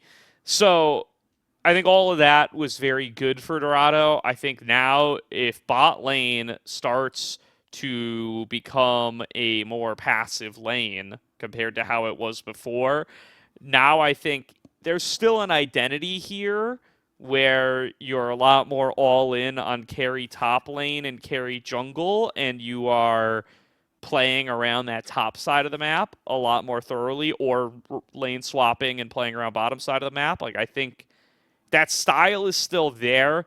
It's just historically been a very difficult way to execute League of Legends for any team at any I'm level glad you of mentioned play. that. Like the all-in carry top laner team is very rarely the best team in the league. They are often the one around the middle of the pack, and I think it's just a style that's very hard to consistently execute That's what on. they afford. And it feels like they are quite indexed into that style, unless Mixture can take his learnings from Fatih-chan and transform Sushi into an aggressive bot lane style player, or Shochi kind of shifts back to his marksman mid Cincinnati Fear era and they become more of a mid jungle team.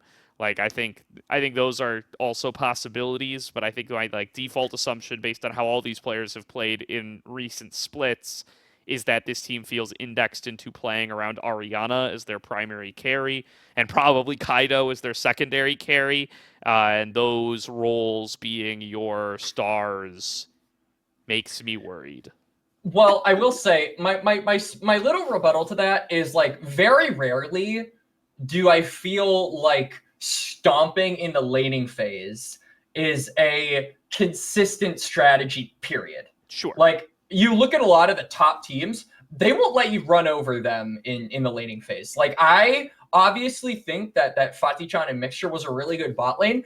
That strategy is not going to work against the top three teams, right? You are never going to see Fatih and Mixture probably get like a really solid, advantageous 2v2 kill against Luminosity or Supernova or any of these other top teams, or hell, even Citadel, who I have ranked lower than them. I find it very difficult to imagine a world where Fatih and Mixture like just absolutely jump the shit out of Instinct and Diamond in the first 14 minutes and stomp them so hard that it creates a consistent, reliable win condition. So I do think that going for the more scaling, team fight oriented bot lane is much more of a surefire way to actually win games, because we've seen that Dorado have the potential to play those 5v5s out well. And I feel like Sushi is a multiplier to that strategy. And to the point about the top side potentially being the new guys to play around, I agree. I don't think we see a lot of teams that have a strong top side. Like most of the best teams do not have their top side being played around. But I mean, like, I feel like Ariana wasn't nearly as played around by Kaido as you think, right? Like, I think that Ariana, the charm of him in the open qualifiers and then, later the promotion tournament was this guy managed to just solo kill you, right? Like, Ariana would hands gap you in laning phase, and I feel like his mechanics were his greatest strength. His biggest detriment was his mid-game macro. I think if you can clean that up, I feel like this goes for the whole team. I think if they can clean their mid-game macro up a little bit, then they will be a very, very solid team. So I think that what they got from Sushi was just a more consistent win condition in the bot lane, which is playing around the mid to late game instead of, relying on that steamroll early on. And then kind of, if you don't get it, you run out of steam, potentially against those better teams. So I can see the vision. I also think, and this is, has nothing to do with power rankings whatsoever, picking up Sushi is a massive branding advantage for Dorado, because this is a man who was the sub for Doublelift. Any of the remaining near airport fans that stick around for NACL will likely be rooting for this team, because everyone on near airport's fandom enjoyed having Sushi around. So it's a really good move. It's a really good move all around, I think, for Dorado to actually pick this guy up. Okay. I'm gonna get in here because I think it's been. I don't even think I've. I don't even know if I talked about this team yet. The only thing I'd add with so much coming out is the way I looked at my approach to the sixth spot that I haven't heard anyone really talk about is for Dorado. For me, unfortunately, the positions I believe they are strongest at, 2 to 3 positions I think they are strongest at for NACL are the 2 most stacked positions in the NACL, which is mid and AD carry, I would say. So definitely AD carry, by the way, 100% AD carry. Mid, I think is in a better place. If Shochin came in spring, I think I would have had him higher than the crop of mid laners we have now. So unfortunately for me, I worry that like they're not gonna be able to elevate as much as I'd like them to, and that's why I see them 6th. But I do think the reason I also have them 6th is I think Sushi and Mixture are in a very fun bottom lane that have a huge ceiling compared to a lot of these other bottom lanes. So well, let me ask you this, because I want to pick your brain a little bit. Do you think that Sushi on your airport was better than Doublelift? I just think it's hard with sample size, right? Like how many games does Sushi technically end up playing compared to Doublelift? Like a fair amount, honestly. Or yeah, okay, but I feel like it was like a 5th of games, like a 4th of his games.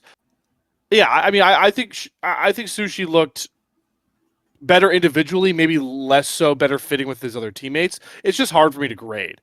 But that is a good question. So I think like. Yeah, so Shochi and Sushi are in a spot where I think they could really outperform and surprise a lot of people. That's why I have them up towards the middle of the pack.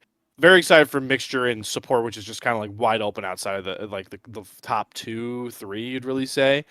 But yeah, I think if Shochi and Sushi have to go up against much consistent higher level talent in the NACL, and you need Ariana and Kaido to play from a carry standpoint, there are going to be games where Dorado kind of just falls flat. And unfortunately, that's why, and not unfortunately, actually, that's what all that makes together. That's why I have him 6th. I think Dorado, that's a great spot to land. I think being 6th in your first split in the NACL is a great spot to land for an org. So I agree. I'm happy that I convinced myself to put them here at 6th. I don't know, man. This team to me just gives me like summer or spring split conviction energy. Like I'm getting the same vibe, right? And we saw how well conviction did in spring. I think they're gonna do it. Like I'm really excited for this team, even if they end up placing 6th. If Gordo and Slayer, if you guys are right, this is probably the team that I'm rooting the hardest for.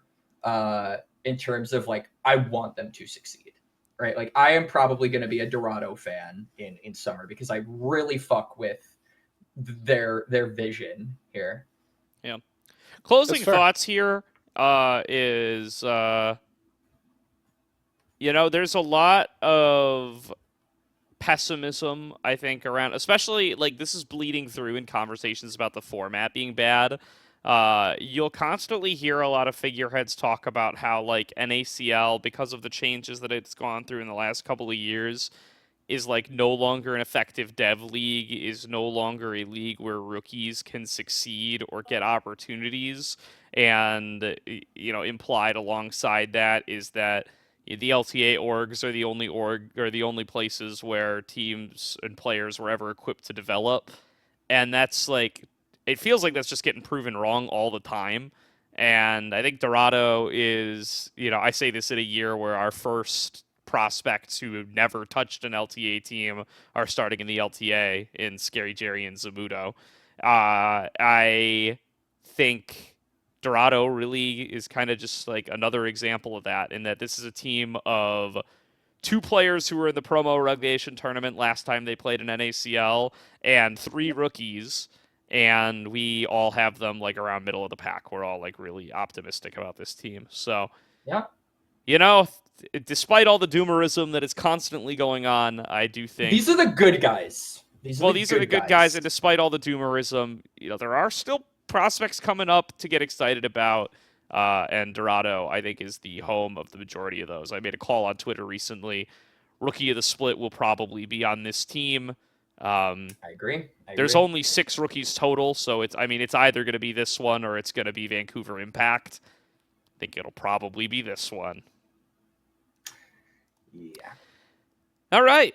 Well, with that said, let's get on to DarkZero. This team with 3 new players compared to spring, despite how good and dominant they look for so long. We all know some of why that is. It is Kai. Is Kai how you pronounce it? I think it's Key. No. Key? I would say it's K. K? Oh fuck my life! This is gonna be. It's So based on TDS's countryman. I'll go with him. Yeah. I think okay. I would assume it's K, K. but it could be Kai in Honestly, some weird he's- way. It's K. So I think it's K. It's K. All right, we're gonna go with K. We're K. too you know, east region of the world pilled and thinking that like whenever we see a bunch of eyes, It's we I. gotta walk into a Yeah, different part of the that's world. fair. Yeah. K. All right. We'll say K. Kisno, Toasty, Sajed, Zyko. This is the team that I bumped up over Citadel. I have this team 3rd. Yep, I am. Welcome aboard the train. Oh, actually, no. I'm not aligned. I have them. I have DarkZero second. My bad. Oh! Also, before I go through any further, I'd like to call out Gordo for his alphabet. Dark DA. I was gonna say Dorado something. DO. They're sorted by Tricode. Oh fuck. DO the earlier leak, than the DZ. leak, the Leakpedia page I'm reading has DarkZero before Dorado. No, I'm just I was kidding. also watching Yeah, the it's- league. I don't so care. was I- confused at The some point. alphabet has. I just did A to Z by Tricode. So Yeah, it's fine. All right, all in right. my But I Excel have the sheet. 2. I have DZ return back where they finished Yeah. last All right. split. All right. T. I have them first. What? Woo! The This, And I have a this is a pretty classic straight- TDS. All I have right, a pretty we're straightforward definitely- reasoning why. We're definitely different now. I have them second. I'm the lowest. Wow. All right. You know what? Okay. TDS. You have to fucking speak. Speak. So my logic here is pretty straightforward and is all 100% based on the fact that it's BO1s. I think this is such a BO1 coded team that they are going to win it off of, that they are going to be first place off of that. Because I think Luminosity is probably one of the worst BO1 teams. Not saying that they cannot be better, but like statistically, they were one of the worst top 3 BO1 teams in the previous tournament. So I think this time around they are going to be not bad, but I do think that they are going to drop a couple of games because I just don't think that regular season is going to be what they take seriously. They probably will be more into playoffs than regular season. That's why I feel like DarkZero in comparison, they are probably going to be more BO1 based and win more of them. Also, I think their bot side, jungle, and mid are enough to cover for a new top laner. And I'm also not that low on. I actually thinking now. I think it may be just K or KE. Like it's dependent. I'm just thinking of what it could I'm be. going with K. But I'm like going with K. I'm just thinking that K is also one of those players that I'm actually not that down on. He's coming up of being in a roster that was not necessarily bad. Obviously, it wasn't Fuego that came into the tournament last year in the Americas, but it's still a roster that, or a team that wasn't bad in what is the context of tier 2 Latin America. And then I feel like it can try and fight it out really well with some of the upper level top laners. I will say he's probably better than ADD, so at the very least that's already a good enough level for me coming into here. Yeah, I'm getting thrown off. Like TDS is I think TDS is the only one here that is factored into BO1s. So it does. I think I will it say does- I'm the lowest. So Yeah, go ahead. I mean, the last time I believed in a LATAM top laner, Stray ruined my power rankings. Yeah, I Look, just but don't he's know not what. Colombian. That's the thing. True. I That's don't the know what biggest to make difference. of K. I think he's had some moderate success. It's early in his career. I am very optimistic on Niles as a coach for top laners in particular. I think he did a great job with Yes. Zamudo, but I also think K is coming in from a pretty weak region. So I have a lot pushing and pulling me there. Where K ends up ranked, how good he is compared to the other top laners is really going to cause this team to like fluctuate wildly, I think. Yeah, I think if he's like just okay, it is going to be tough to surpass the best. Shut up. That wasn't supposed to be a joke. I think it's going to be tough for them to surpass some of the better teams in the league without K really like filling the void left by Zamudo, especially because there's also a void left by Yuji and a void left by Spyrax. And I think the Sejed Zyko bot lane, while very good, were not like the primary carries for this team the way that the solo lanes were last season. I love Toasty. I'd love Toasty to come out swinging and just be like the clear #1 mid laner, and he's an LTA next year. And I don't He think kind of needs to justify his 30,000 price pool, by the way. and I don't think Yeah. that's outside the realm of possibility. I really don't. But I don't think it's the most likely / guaranteed result. I think baseline, like, are you guys going to come into the season expecting Toasty to be better than Spyrax was? Because I can see it. Okay, I listen. can actually see it. I I'm think just gonna say this. possible, but I don't think it's my prediction. I'm gonna say this right now.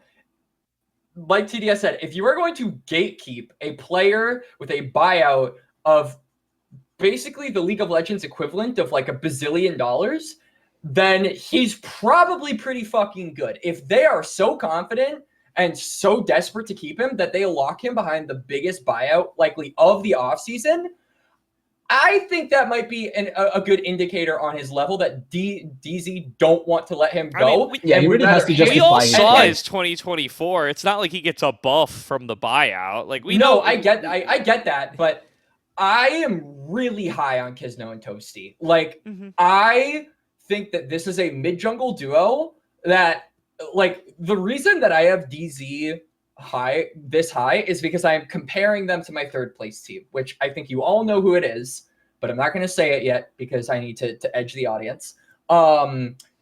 Like, straight up, think that this could be the second best mid-jungle duo of the league. So I'm really high on Kisno, really high on Toasty. K is my biggest question mark, but I heard about this move a little bit earlier than some other people. So what I did after I heard about this, I looked at some of his VODs on Zeus Gaming or Zoo5 Gaming. And I was pretty impressed. Like, I thought like he's definitely no Zamudo, but I think I could see what DarkZero sees. Like, I'll say straight up, he's better than Stray. I can guarantee. I can yes, confidently say he's better than Stray. He is definitely better than Stray. Like some of his, like, I think defining characteristics where I think he team fights quite well. I think his laning phase is a little bit to be desired. And he also has a very fun champion pool. Like, the VODs that I watched him, he pulled out shit like the Gangplank when he didn't need to. And he definitely has an extensive toolbox that he can work with, which fucking sucks because we're not going to be able to see that until the team locks into playoffs. But regardless, I think that the tools are there for K to be a really good top laner as the season progresses. He might be weak to start, but I expect this guy to come in being a top half top laner and only getting better from there, because from what I've heard, this guy is like solo killing LTA top laners with like 90 fucking ping. Yeah, like he's actually really good. I think one of the two things that I want to mention with him quickly is, first, you have to always take any LTA player with a grain of salt in laning phase particularly, because obviously matchup wise, you're not going to be competing consistently against top laners in the region, sadly. So that's already going to make it difficult. And the other thing that I feel like for K particularly makes me more like hopeful for his situation coming in this like split particularly is that I don't think the top lane pool is that strong either. So like apart from the top three, I would say top three, top four. So it's obviously Philip, Fake God, probably what Ariana, and then between Hoarder and Denethor, I would I think say. Ariana's better than Hoarder. I don't know about that. Yeah, like that. It's like that's why I'm leaning. Like Ariana, Hoarder, Denethor, I can probably put them around the same level. So I'll say the top three: Philip, Fagod, and Tia Blade. The rest are interchangeable. I think K fits really nicely there. Like I don't think there's anyone apart from those three that I would feel enough fear for K to have to worry about. And I think having that leeway in terms of the top lane position enables him a little bit more. It's not comparable to Viper's position where he's coming in a new role against probably the most stacked AD carry pool I think NACL has had in quite a while. And that's a big difference in comparison that I think at the very least for K is a better way to try and transition into a new league. So what has me with DZ at second? I'm wholeheartedly with Quax on the. It's weird because I'm on both sides of the fence. I'm kind of goalpost shoving a bit where it's like, on one hand, yes, I believe that two of the greatest prospects in the two greatest prospects in the NACL in their roles are on the same team playing mid jungle together. Kisno and Toasty are huge together, but at the same time, like. We're asking Kisno not to live up to Shimmer, to live up to, like, Yuji. And we're asking Toasty to live up to Spyrex. So, while I agree, like, you could come in and say the floor for these two is going to be below Spyrex and Yuji, I will die on the hill that, like, their ceilings are up there with them. It's high. It's like, super high. So that's one thing I'll buy into. And Quack's already stated that. The second thing I'm buying into and why I have DZ second, this is Maryville we're talking about. Like, the most consistent factory at churning out high-level talent for North America right now. And also, getting immediate results from players that they believe in. So that's what I would say on the K discussions. Is like, if Maryville are so sold on this guy, I believe in this guy. So all that coming together, along with a lot of roster shuffling, even though, Gordo, you made the great point that, like, a good portion of it is guys returning to the NACL that weren't there, like, last split. There's still a ton of shuffling, a ton of it between a lot of these teams. I think DZ are in position to get second for those two main reasons, and that's why I think they will be second once again. Yeah, if that's a really good point that Slayer brings up. If DarkZero Dragonsteel, Maryville are willing to overlook all of the top laners in the league, if they're saying, like, fuck Hoarder and fuck all of these new top laners that we could try to develop, we're gonna take a LATAM top.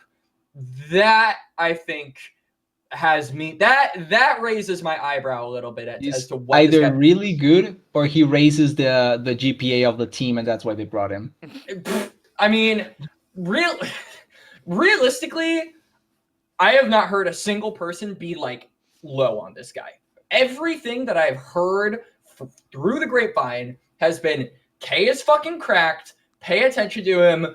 Maryville made the right move. And I am really, really behind Maryville's judgment because they have proven time and time again that they make the right fucking choices. And with, Niles coach, like, we saw Niles turn Zamudo into wildcard Zamudo to a guy who is now in the LCA North in a year. That is development progress.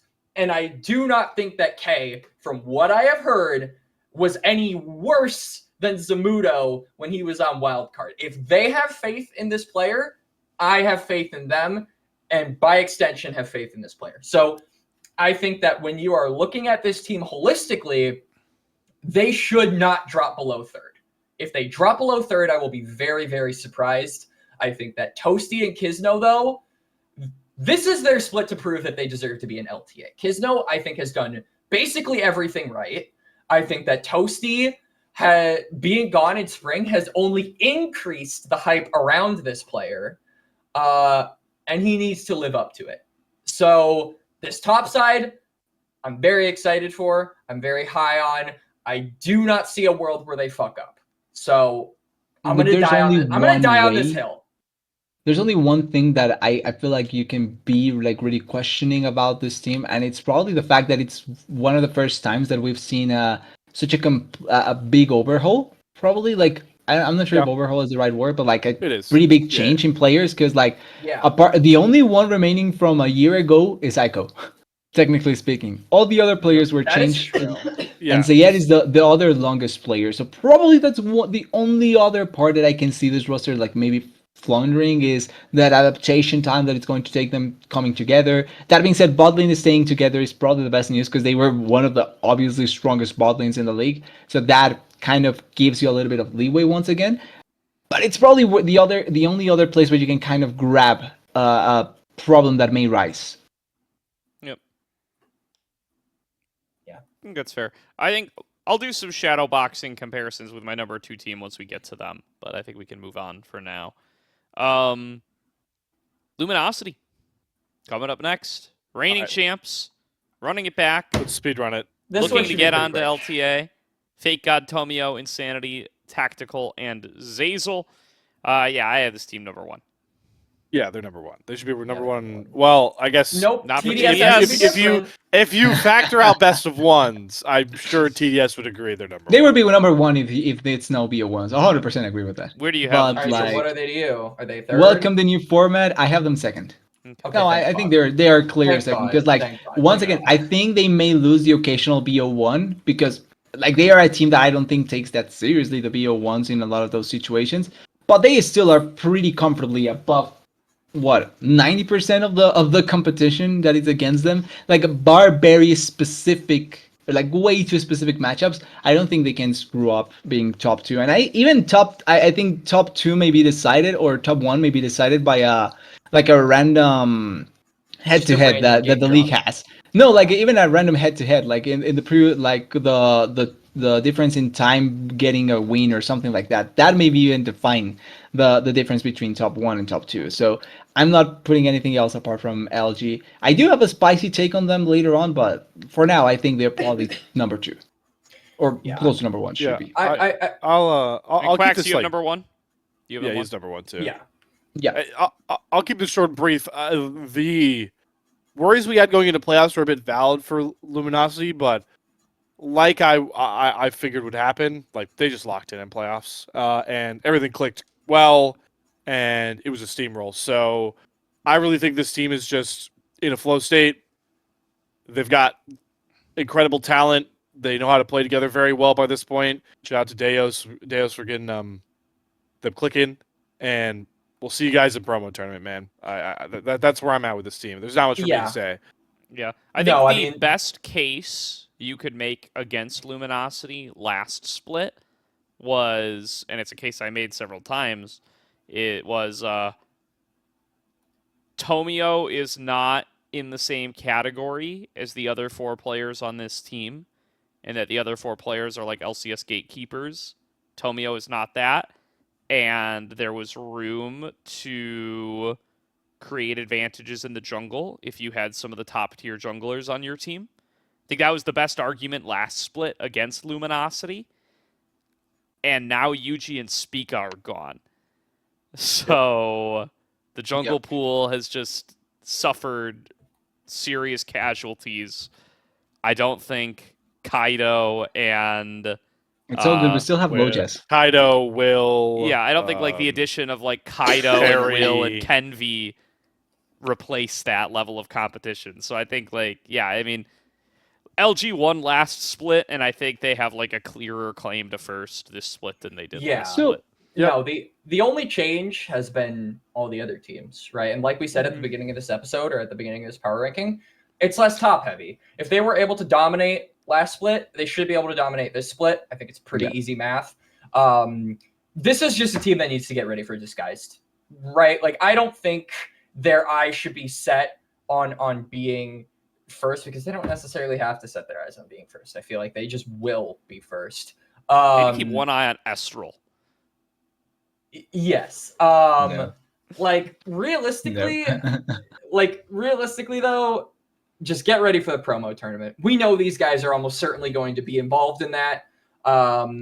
And they just need to look like iron, I think, in this league. Like, I realistically don't want them to drop a game in the first 8 weeks. Like, obviously, I think TDS's point is a little bit valid, where he was like, this is a team that isn't necessarily great in BO1s and is probably better in a BO3 environment. But don't drop a fucking game. Don't even show, like, if they show no signs of weakness whatsoever, I think their stocks will significantly improve going into that faded matchup against DSG for the spot. And that's what everyone's rooting for, realistically. So I'm not concerned with them getting first. I'm just concerned with how good they look at the end of all of this when that battlefield is set at the end of the year. I kind of want to make a question here, because obviously Luminosity, like the hype and all of that, it's fine and all. Like in a universe where it's not that clear, who do you think is the best or would be the best bet to not allow Luminosity to get to that promotion tournament? Let's say it's DarkZero Luminosity for the top two. DarkZero qualifies, Luminosity has to go against someone else. Who do you think would be the best bet from the teams that are here? I mean, we haven't talked about them yet, so that's what I'm going to say. Fair enough. Yeah, no, Supernova. actually, we're missing one more team, but Yeah. like, But I kind of want to make that, because like I feel like that was more of an interesting question I'll of answer your the team that question, could though. fight them than I'll just answer your question. hyping LG. I think of the teams that we have talked about, the team that I most realistically, again, if they are in form, that could actually make Luminosity sweat a little bit is Citadel. Like I said earlier, I think that I feel like Fake God versus Philip is a legitimately interesting matchup. And I think that if Kenvy and Bradley can match up to that level, we could see Citadel actually challenge them, because they are very, I would say, stylistically similar, but they are on different spectrums of strength. Yeah. So Citadel would need to level up a little bit, but like if they did, I think they would be the team that could give Luminosity the most trouble. Not necessarily because they're super close in strength, but because they're super close in style. And it could be difficult for Luminosity to find those proper angles to be able to exploit them. Yeah, that's probably the most fun angle actually from that. Yeah. Apart from the obvious teams that we're missing. For sure. I mean, are we talking about them next? Let's get into them. Yeah, well- Let's get into Supernova. All right, Supernova, saving their money from spring to spend it here in summer. This roster is Hoarder, Dardock, Ablaze Olive, Scary Jerry, and Breezy. I have them number 2. 3. I've got them 3. I have them 3 as well. Yeah. Breezy across the board. All right, I'll open us up at number 2. So here's Do the your thing, right? shadowboxing. And what was that, Slayer?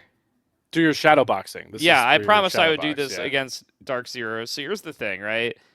So, couple of roles. First of all, I think Scary Jerry should be the best bot laner in the league. It might sound a little bold. I agree with that. Yeah, Best AD but carry? Yeah. that might sound a little bit bold, but I mean, first of all, 2024, the LCS agreed with me, right? Tactical didn't end up in the LTA, and Scary Jerry did, factoring in their performances in 2024. And Scary Jerry is not leaving LTA on that much of a down note. Like, I think even people who are not homers, even people who don't watch LTA, don't have pre-existing fandom for Scary Jerry, are watching DSG make these roster moves and being like, why is Jerry the one you're getting rid of? Like, this guy's like was the best player you had on the team in spring. So He's I mean, definitely the most outspoken as well. like he's coming down in good form, and I think should be expected to be the best AD carry in the NACL. I watched Ablaze Olive and Toasty play against each other. Their last NACL experience, their last comp, was at the same time. It was in summer 2024, and Ablaze Olive was the better player. So I would love to see Toasty take a step up and continue to grow, but I think my baseline assumption, and I think most people's baseline assumption, should be that ABO edges him out a little bit based on the last time we've seen these players and the levels they were at. I think Dardoch is like suddenly a top 2 jungler in this league because he was like a top 4. He was like 4th or 5th on all of our lists last split, and now Yuji and Spica are gone. So it's like, what, you have Perry over him? I don't. Yeah. So it's like it's like Kisno, Dardoch, Tomio are top 3. Yeah. So I mean, like I'm pretty high on Dardoch as well, and I'm not gonna have I will not be starting Kai higher than Hoarder. I get that he's hype. I get that people like him. I'm not gonna start him above Hoarder. Yeah. Coming in from LTA or from what is the league called? LRN. Like I'm just not going to give a player coming in from I'm not going to start a player coming in from LRN higher than Hoarder. I won't. So I think I'm happy. I'm going to start Supernova higher than DarkZero for that reason. Like I think they should be favored in 3 roles. Coming in by default. Yeah, so this was the hardest positioning It's a tough thing call I had sure. the entire. This was the hardest by far. I think there's like inches between. It's like 2A and 2B, honestly. Yeah, yeah. I'd rather I would put it that if I could. That's ultimate chalk, cop but out, sure. But I'm not gonna do that. Yeah, that's chalk. Yeah, it's ultimate cop out. I'm not doing that. So I agree. I just really want to talk about this is such a fun team to see to come together. Oh yeah. Yes. Almost a completely fun team to see come together. But I want to focus on the fun parts, which is I used to pray for times like this for Breezy, man. Like a year ago, where Breezy was at, and now Breezy, my guy, last split, you got to play with Array. They looked great. Now it's like, oh yeah, we're gonna give you an angry, scary Jerry that wants to relegate the team that booed him. Oh, word. Okay, yeah. This is going to be such a fun fucking bottom lane. There's a lot of fun bottom lanes to watch this split, which is awesome for me, the 80 carry guy. Bot lane is great. This one is going to be so fun. Breezy with a early game lane dominant 80 carry. Holy moly. They might just win games Supernova running over bottom lane alone. That's going to be super fun. This is the best team Dardoch's had around him since he's been in the NACL by far. Dardoch, who I do have below Kisno, but if it was like a leadership thing, voice thing, Dardoch would be 1 in the league for me. So he's going to be an amazing leader for this team with Breezy. Hoarder, I mean, congrats on your first split, man. That was a 6 split. Here's a fucking stacked roster that you get to play with. That so this team, the floor for me on this team is where I have them, just given how I feel about the 2 teams above them, but and Coach Bach shout out Bach, came on the salt mine, got to chat with him a bit about this roster too. He's behind this. You could flame me for putting you 3 here. There is a world where this team, I'll say it, there is a world where everything clicks here and this team promotes to LTA. Sorry. Woo. Slow down. This team gets into the promotion tournament and makes some noise. Very fun team. I'm glad that Supernova, again, they had to. Oregon is notorious with having to really reform their rosters split to split. I mean, I think they might have the most turnover of any of these NACL teams, technically with how long they've been here. Chef's kiss. This is gonna be a fun team to watch. It is. I mean, I kind of echo all of the points that Slayer made. I think that Hoarder and Breezy were the best. Fuck rules. Best players outside of the perennial top 3 teams that we saw in spring. I think Breezy was definitely the best support outside of the top 3 teams. Hell, he was probably better than fucking Buyout Frost in my opinion. And then Hoarder looked really good. I was very impressed with Hoarder. So I think Supernova picked up the right players. I'm maybe a little bit lower on Scary Jerry when comparing him to Sajed, because we have seen these guys go back and fucking forth time and time again, battling it out. It is very close between the 2 of these, and I don't necessarily think that Sajed has gotten worse. There are very different strengths and very different weaknesses when comparing Scary Jerry and Sajed. And we've talked about this between laning phase and obviously team fighting. They literally are opposites of one another. So it's always a fun head to head watching these two, and so I'm really excited for that storyline to return. I'm maybe a little bit lower on Dardock. I do think that this definitely is the best team that he has been on, but I think that he gets gapped by Kisno, and I also think the real magic of Dardock's leadership was the pieces that he was surrounded by, right? Like Crimson is relatively new. Aljun was new, right? I don't necessarily think of Array as a huge shot caller. So I think that Dardock's leadership was kind of what complemented the CCG team in spring. I don't necessarily think that his leadership is going to be as effective on a team where there is a little bit more veterancy, probably a little bit more knowledge, and just a little bit more experience under the belts of his teammates. I think that his leadership was much more valuable with players that weren't necessarily or were way greener on CCG. So we'll see. I think that individually, Dardock is still very good. I think as individuals, the Supernova team is very good. And honestly, I really do want most of these players to do well. Because like Scary Jerry in particular was not the problem on DSG. Like, I'm just gonna go out and say it. This man is a victim.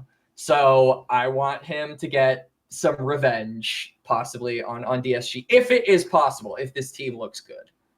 I just want to, like, this is a little off topic here, but, like, I think we owe a little props to CCG. Like, this org has done a really good job. Like, the scouting for CCG has been really, really good, I think, in their time in the league. I think a lot of people, because they, at least word on the street, is they kind of held up off-season last summer, whatever their first split in the league was, where they lost kind of their whole roster, and they were they had Bradley, they had Yukino, they had when that whole team got taken away from them, they kind of really dragged that off-season on a little long. At least that's what people were talking about at the time, and I think that put a bad taste in some people's mouths. But like, couple splits in now, you got to look at CCG. Like, they're the team willing to give Dardock another shot at Tier 2. When he's been playing in Tier 3 the last couple splits. And, you know, he immediately shows out and is really, really good and is going to another team. They did the Bradley Yukino roster that immediately got picked up by other teams as well. Like, they're hard homers sticking with Crimson for forever. Like, they promoted with him and have, like, continued to build rosters around him for their, like, entire existence. The CCG Futures lineups are some of the first places we've seen Sushi and Phi Mini and, like, some of the other younger prospects that we have coming out. Like, this org's kind of been on point with its talent selection so far in their time in the league. You know, props to them. I hope to see them continue to do stuff here. Just noting that as we see two more of their players take it off the org to go and form the core of this new Supernova team. Great call, though, Gordo. Yeah, great job. This seems to be like their whole history so far. Is like, since that first split, which is, you know, two more splits, it's just been them losing players to other teams and to more money, and then still finding ways to build competitive rosters. And, you know, fingers crossed for them, they may have done it again, at least if Slayer and I are to be believed. Yeah, so what you're saying is history sides with the two guys on this podcast who didn't put them in the relegation tournament. It does a little bit, although they were in the relegation tournament after this split last year. So after the last time they lost their whole roster to competing my headset teams, I can't hear. My headset broke. Can you guys hear? Anything else on Supernova from anybody? I mean, okay, I will just say, like, so there was a rumor for a long time that this Supernova team was going to be with a different AD carry. The rumor was that it was going to be Spawn, I think. And then when I saw the announcement with Scary Jerry, it was kind of like that one meme where the guy is like laying back in his chair and then he sits up. Like that. Locks in. Things got serious. I was like, oh shit! Oh, they want to make the promo tournament. They really want to make the promo tournament. Like, no shade to Spawn. I actually wish he was here because I think Spawn is still a really good AD carry. But Scary Jerry, I wish he was here instead of Viper. Like, this made the top 3 a lot closer. Like, I am very excited for this split because Scary Jerry is bad.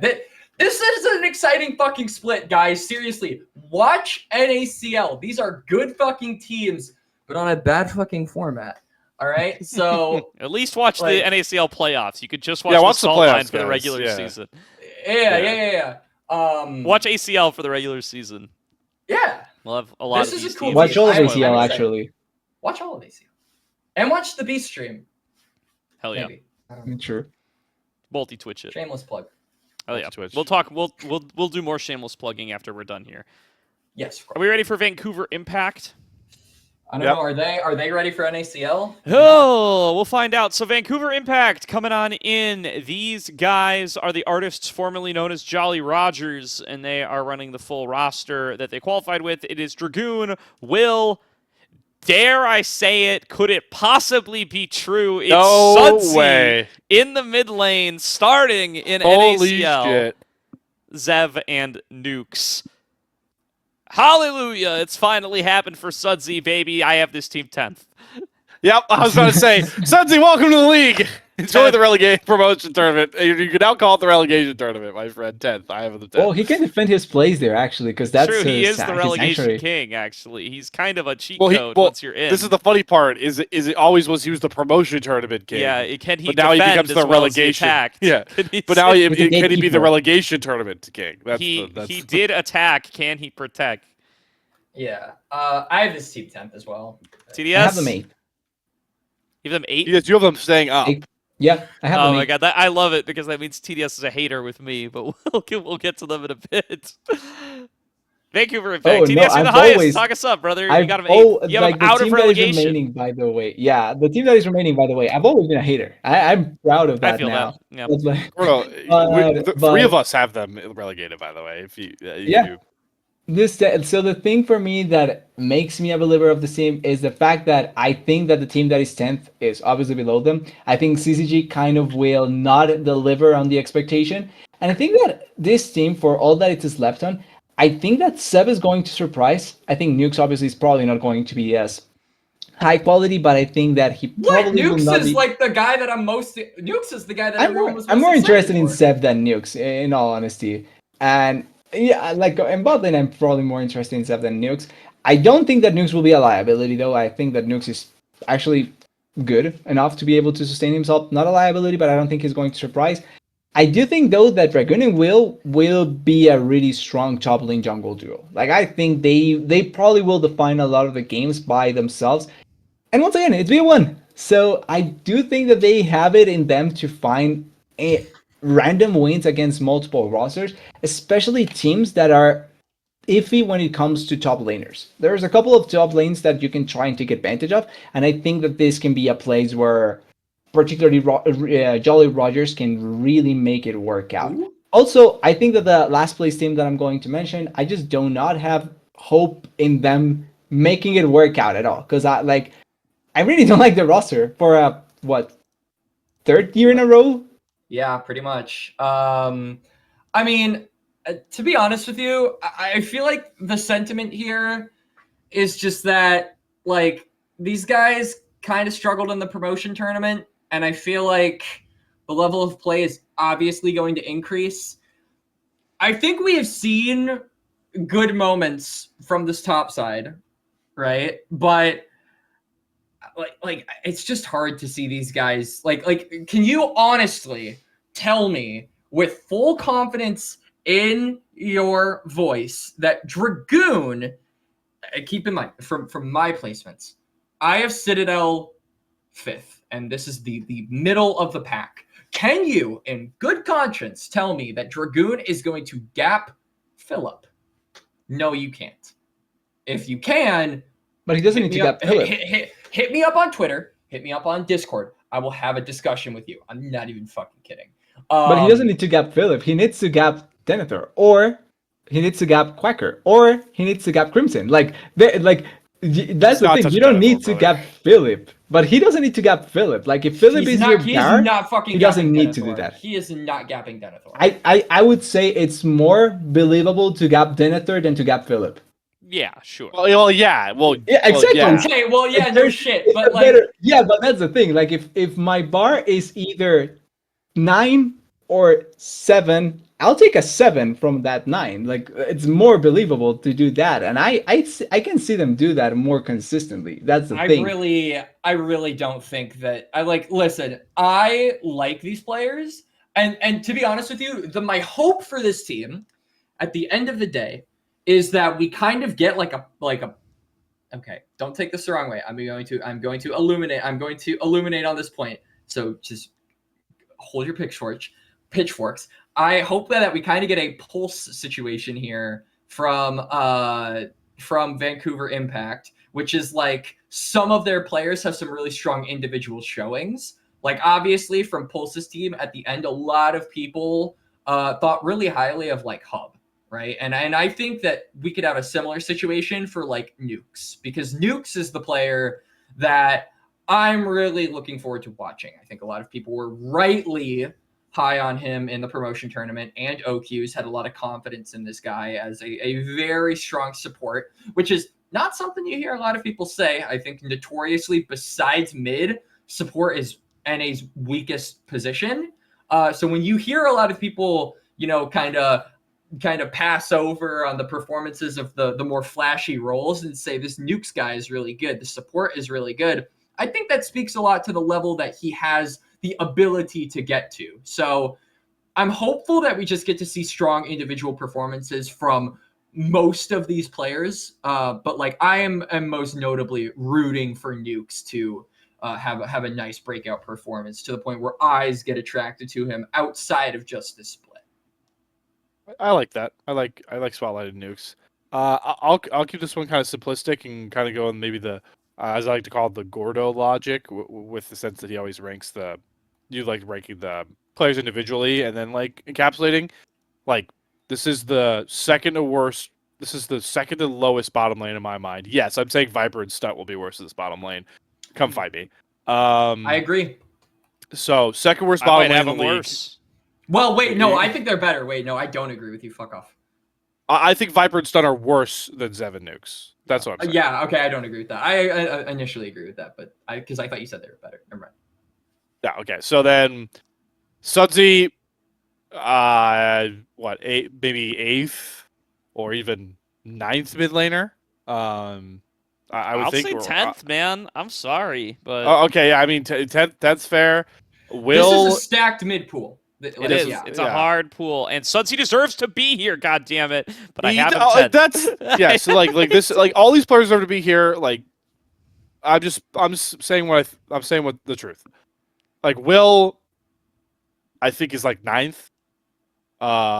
Maybe 8th juggler. Actually, Will might sneak up a little bit. Actually, the more I'm talking myself into it.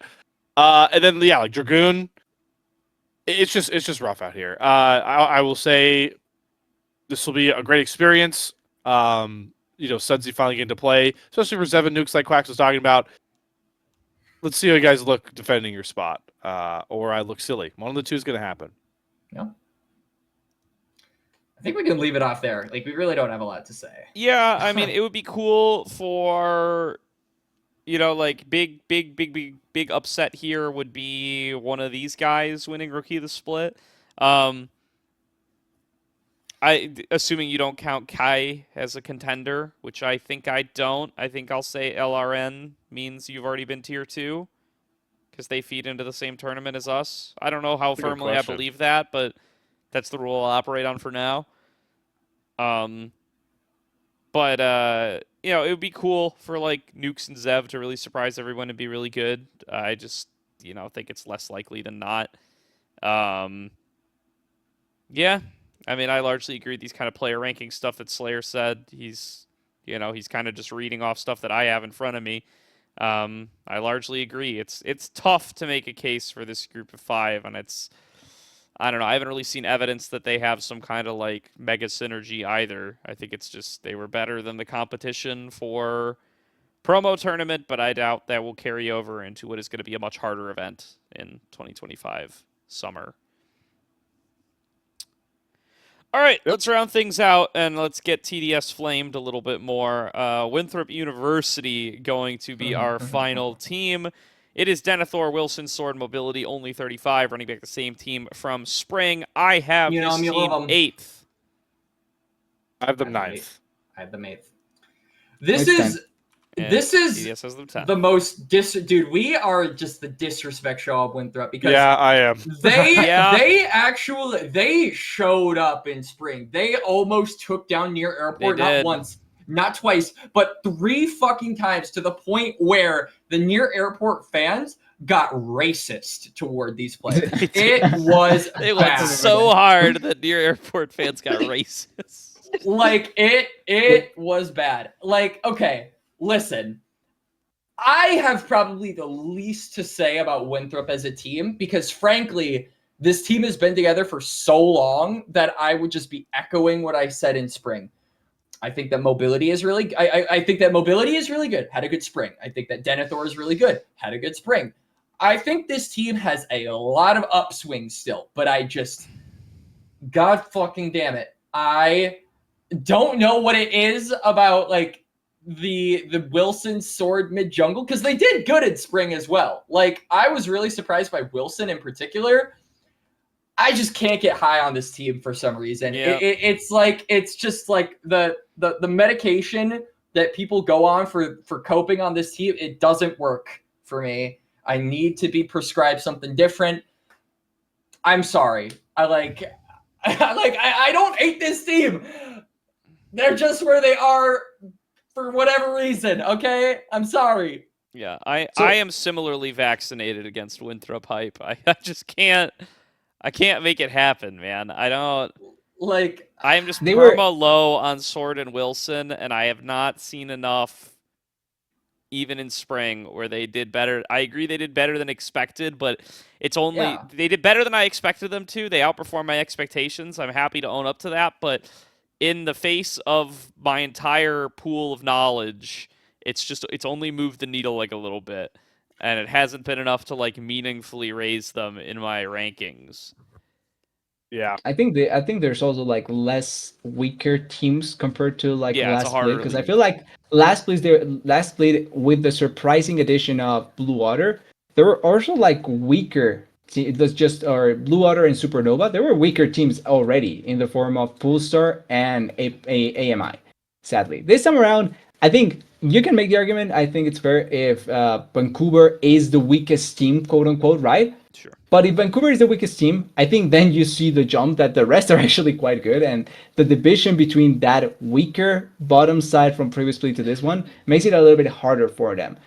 Also, I think that not changing anything will catch up to them. Like it already catched up to them to a certain degree. But this time around, I think it will catch up to them even more because I don't think they have any clear advantage in almost any place. Last split, you can kind of say that they were better than a lot of the bot lane, or a couple of the bot lanes and a couple of the top lanes. This time I don't think that's the case. And I think their strongest point for a lot of people was bot lane. I think there's an argument you can make that they are in the bottom, in the bottom 4 bot lanes? Like, just quickly checking. It's probably the case. I'm not nearly as low on mobility as I think that this is where like us. I don't think it's being low on mobility. I think the problem is that there's better players than mobility. Sadly, that's the thing. I mean, listen. I think that this is seriously like probably the biggest difference between us and like Salty Runback is that Salty Runback are very high on Winthrop. Like Grapes and Hawk love Winthrop, and we are perma low on them. But I will concede the point that I legitimately think mobility is a top half 80 carry. I do not think he is good enough to save this team though. Like I really just need to see Wilson and Sword click in a more proactive way, right? Say what you will about their performance in spring. They are not the kind of mid-jungle duo where you see them make plays, go out of their way to fuck the enemy team. Yeah. Okay, Quax, I'm going to call you out right here. Sure. Mobility is not. You do not think mobility is a top F80 carry. Here, let me go through. Let me go through. So okay, well you might have him. I wonder if you still have the hate for this one guy. Not better than Scary Jerry. I'll get that out of the way. Not better than Sajed. No. Not better than Shogo. Dude, he sunned him like 5 billion times in CELO. You okay? Are you gonna say Mobility's better than Shogo? We don't even need Shogo on this list. I think we can. I don't think we I think do, we can name but- okay, 5 okay. non-Shogo names. Okay, Yeah. do you think Tactical is worse than Mobility? No. Okay. Okay, that's 4. Instinct? Are you Instinct? Instinct. You think Instinct is worse than Mobility? I think. You- Listen, I think tough. the charm of Instinct is that him and Diamond work really well together. Okay, Like, that's fair. I think so Chrome? maybe not fully. Chrome? My point is, I think individually. Okay, Chrome. I also don't think one of Chrome or Sushi you would take over Mobility. I I think See- one of those two. See, I think I might take him over Chrome, but like my point is, I think he skirts that line. I agree with you. Sure. Like I think you can make a case. I don't necessarily think like Chrome is I'll definitively say like Chrome, better than Shogo, Mobility. Sushi, Mobility depends on the day. Like they're in a tier. Yes, it definitely does. You I Shogo I think would not above- put Shogo in that. I would You not put put Shogo Shogo in above- that tier. I I'd put Shogo above that tier. It's personally. I- but- I think that's fair. like- I can see that too. I genuinely think Mobility has a lot of upswing, and I think that only 35 is also a really good support. yeah. So Like, and I think that Denethor split got significantly better in spring. We saw him in 2024, and I actually think Denethor was really not good. This previous split, I think Denethor, especially now, I think Denethor has a chance to really shine because I think the top pool is not very good outside of like the top 4. Like Yeah. I think that he is obviously worse than Philip, Fake God, Hoarder, and like I think K is probably better than him. yeah. But like Crimson, Quacker, Ariana, Dragoon, like Gordo said, it depends on the day. So I think Denethor could be a legitimate angle for this team to do something. But these are a lot of hypotheticals, theoreticals, and frankly, we've been down this road before for Winthrop, and it is very hot and cold. Last split, it was hot. The split in 2024, it was cold. You never fucking know with this team. They literally, I think, stay consistent in their level, and they move up and down depending on the strength of competition. So I'm going to make a grand gesture here. I would like, since the episode has technically not ended, my power rankings have not been solidified. I have been convinced that I've made a mistake. Gordo, if you could switch Winthrop and Conviction between 8 and 9 for me, I will be Ooh. keeping Winthrop up, and I will send Streamer Light Team to the relegation tournament on my power rankings. I respect it, actually. I mean, I have been too much of a Winthrop hater. It's not fair. I have ethics to this that I am not upholding when it comes to Winthrop, and I have been agree with so many of the points you guys have made. I think Denethor is I think he's still even underrated. I think Denethor's gonna have a very, very good split in a pool like Quax you're talking about is wide open for him to get into the top half. Like Denethor should be able to match TF Blade, especially when TF Blade doesn't have Big Daddy Spica and Pobelter to protect him in the split. Yeah, like if Denethor is on form like he was towards the end of last split, the only top laners that I trust to be better than him right now are Fake God, Philip, and Hoarder. Or maybe not even Hoarder, but Hoarder. I'll say Hoarder for now. So that's 3. So that puts him at 4 for me. So that's Denethor. Sword had a much better split last time around. I was very impressed by how Sword played. And I then feel like Wilson was the biggest upgrade. So both of them did better than I thought they were going to do. I think I had them 10th. And then Mobility have and only them 10th 35. No, now I have them 8th. Now I have them 8th. Oh, you mean Wilson and Sword as a mid jungle. Yeah. All right. Sorry. And then Mobility and only 35 have only taken steps together to get better as bottom lane. So I'm going to stop hating on the Golden Eagles. I see what they've done here. I don't know what the So sorry, fuck so you're moving Conviction's gonna Winthrop give up us. to 8th, and then you're moving And Conviction to to 9th. Okay. Yes, that's what I'm going to do. I'm going to do that. So I have Winthrop staying up. I have to. This is just there's too much hate rate for me. So I'm switching my own vote.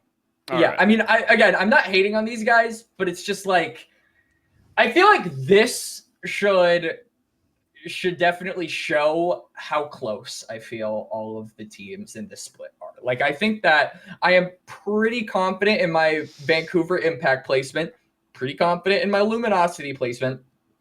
Everything else is variable, though. Like, realistically, I think Winthrop could very easily have a ceiling of like 5th. It could do better than they did last split. And last split, I think they showed up more than anyone expected them to.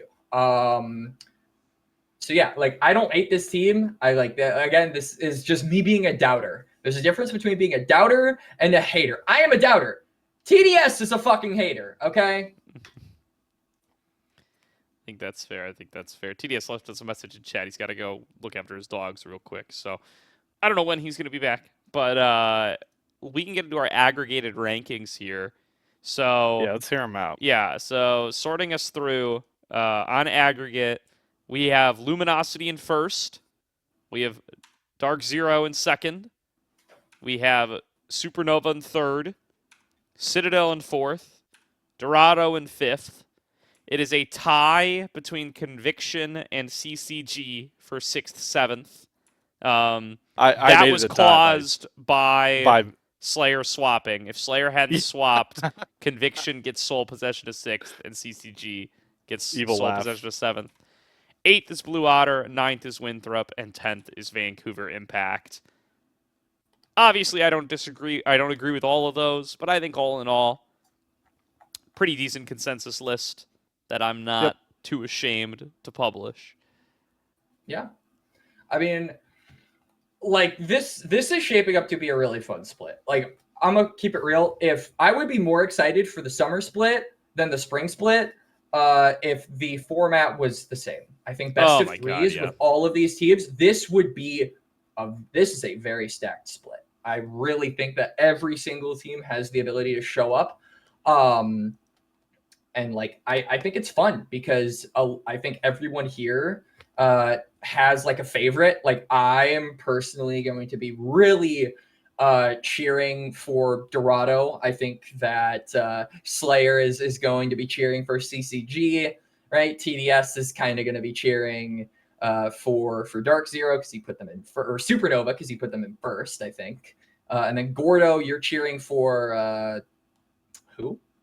Probably Dorado. Well, I think Gordo and I have forced our hand to be united on the CCG. Oh yeah, that's definitely true. Yeah. I mean, somebody's going to be really right on CCG here, and unless they get 6th, I guess they could split the diff.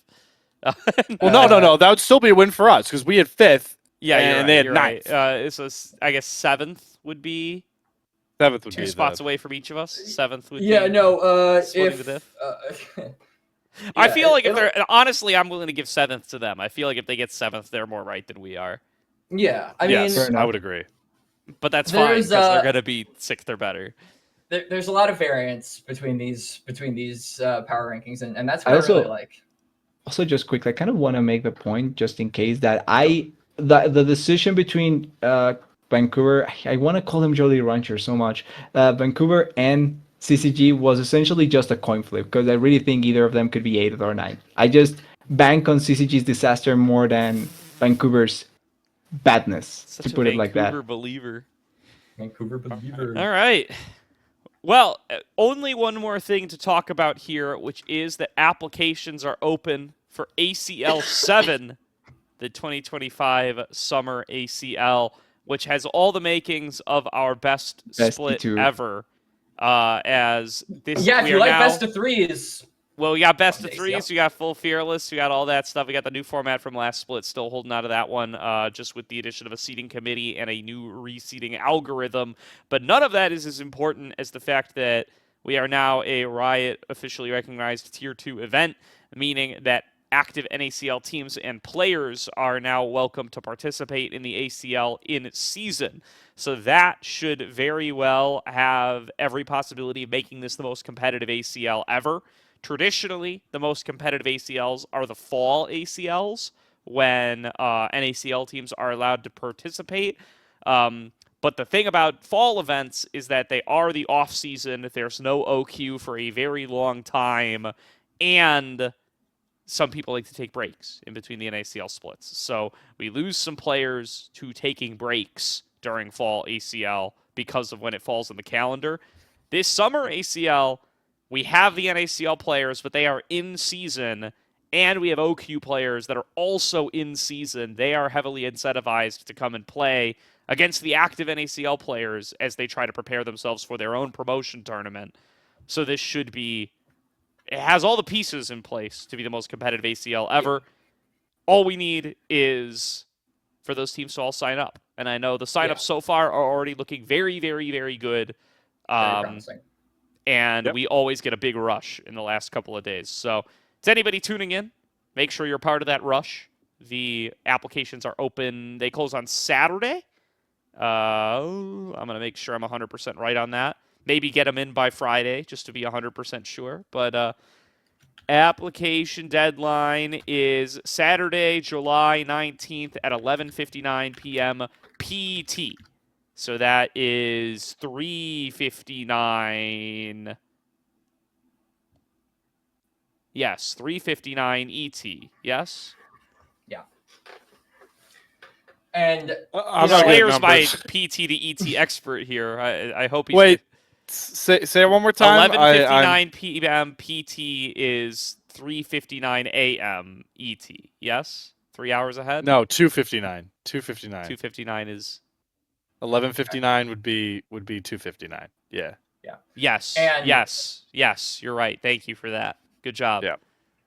And my last little bit of encouragement to teams, at least for me, like my personal message to a lot of the people that are on the fence about joining ACL, at least players, and is that like other teams aren't resting. Like they are actively making the choice to go into something that will make them better, playing more matches and improving their skill. So if you want to keep up with the competition, I feel like you are doing yourself a disservice by not signing up. And hey, as a spectator, you want to see more best of threes. Yes, you do. You want to see more fucking best of threes because they're cool and the future. And you want to see Fearless. It's really fun. So yes, you do. You want to see best of threes. Bye. I mean, we can't end the episode anywhere better than that, so we're going to call it there. Thanks, everybody, for tuning on in. We will see you all next week with news for the first week of NACL, and maybe with a little bit of an ACL primer, because I think we'll have the ACL rosters by then. So I cut my headset off. hell yeah. So we'll talk about... yeah, I mean, we'll all be... at least I hope everybody here will be filling out seating committee ballots. At least I will be filling out a seating committee ballot. So we'll talk about that on Monday, along with the first week of NACL. So that's going to be an exciting one. We'll see you then. Till then, thank you all for tuning in for our biannual, long as shit primer episode. Last one of 2025. Last one of 2025. We'll see No. you next week with more NACL news and updates. Until then, thank you all for tuning in, and we'll see you next time.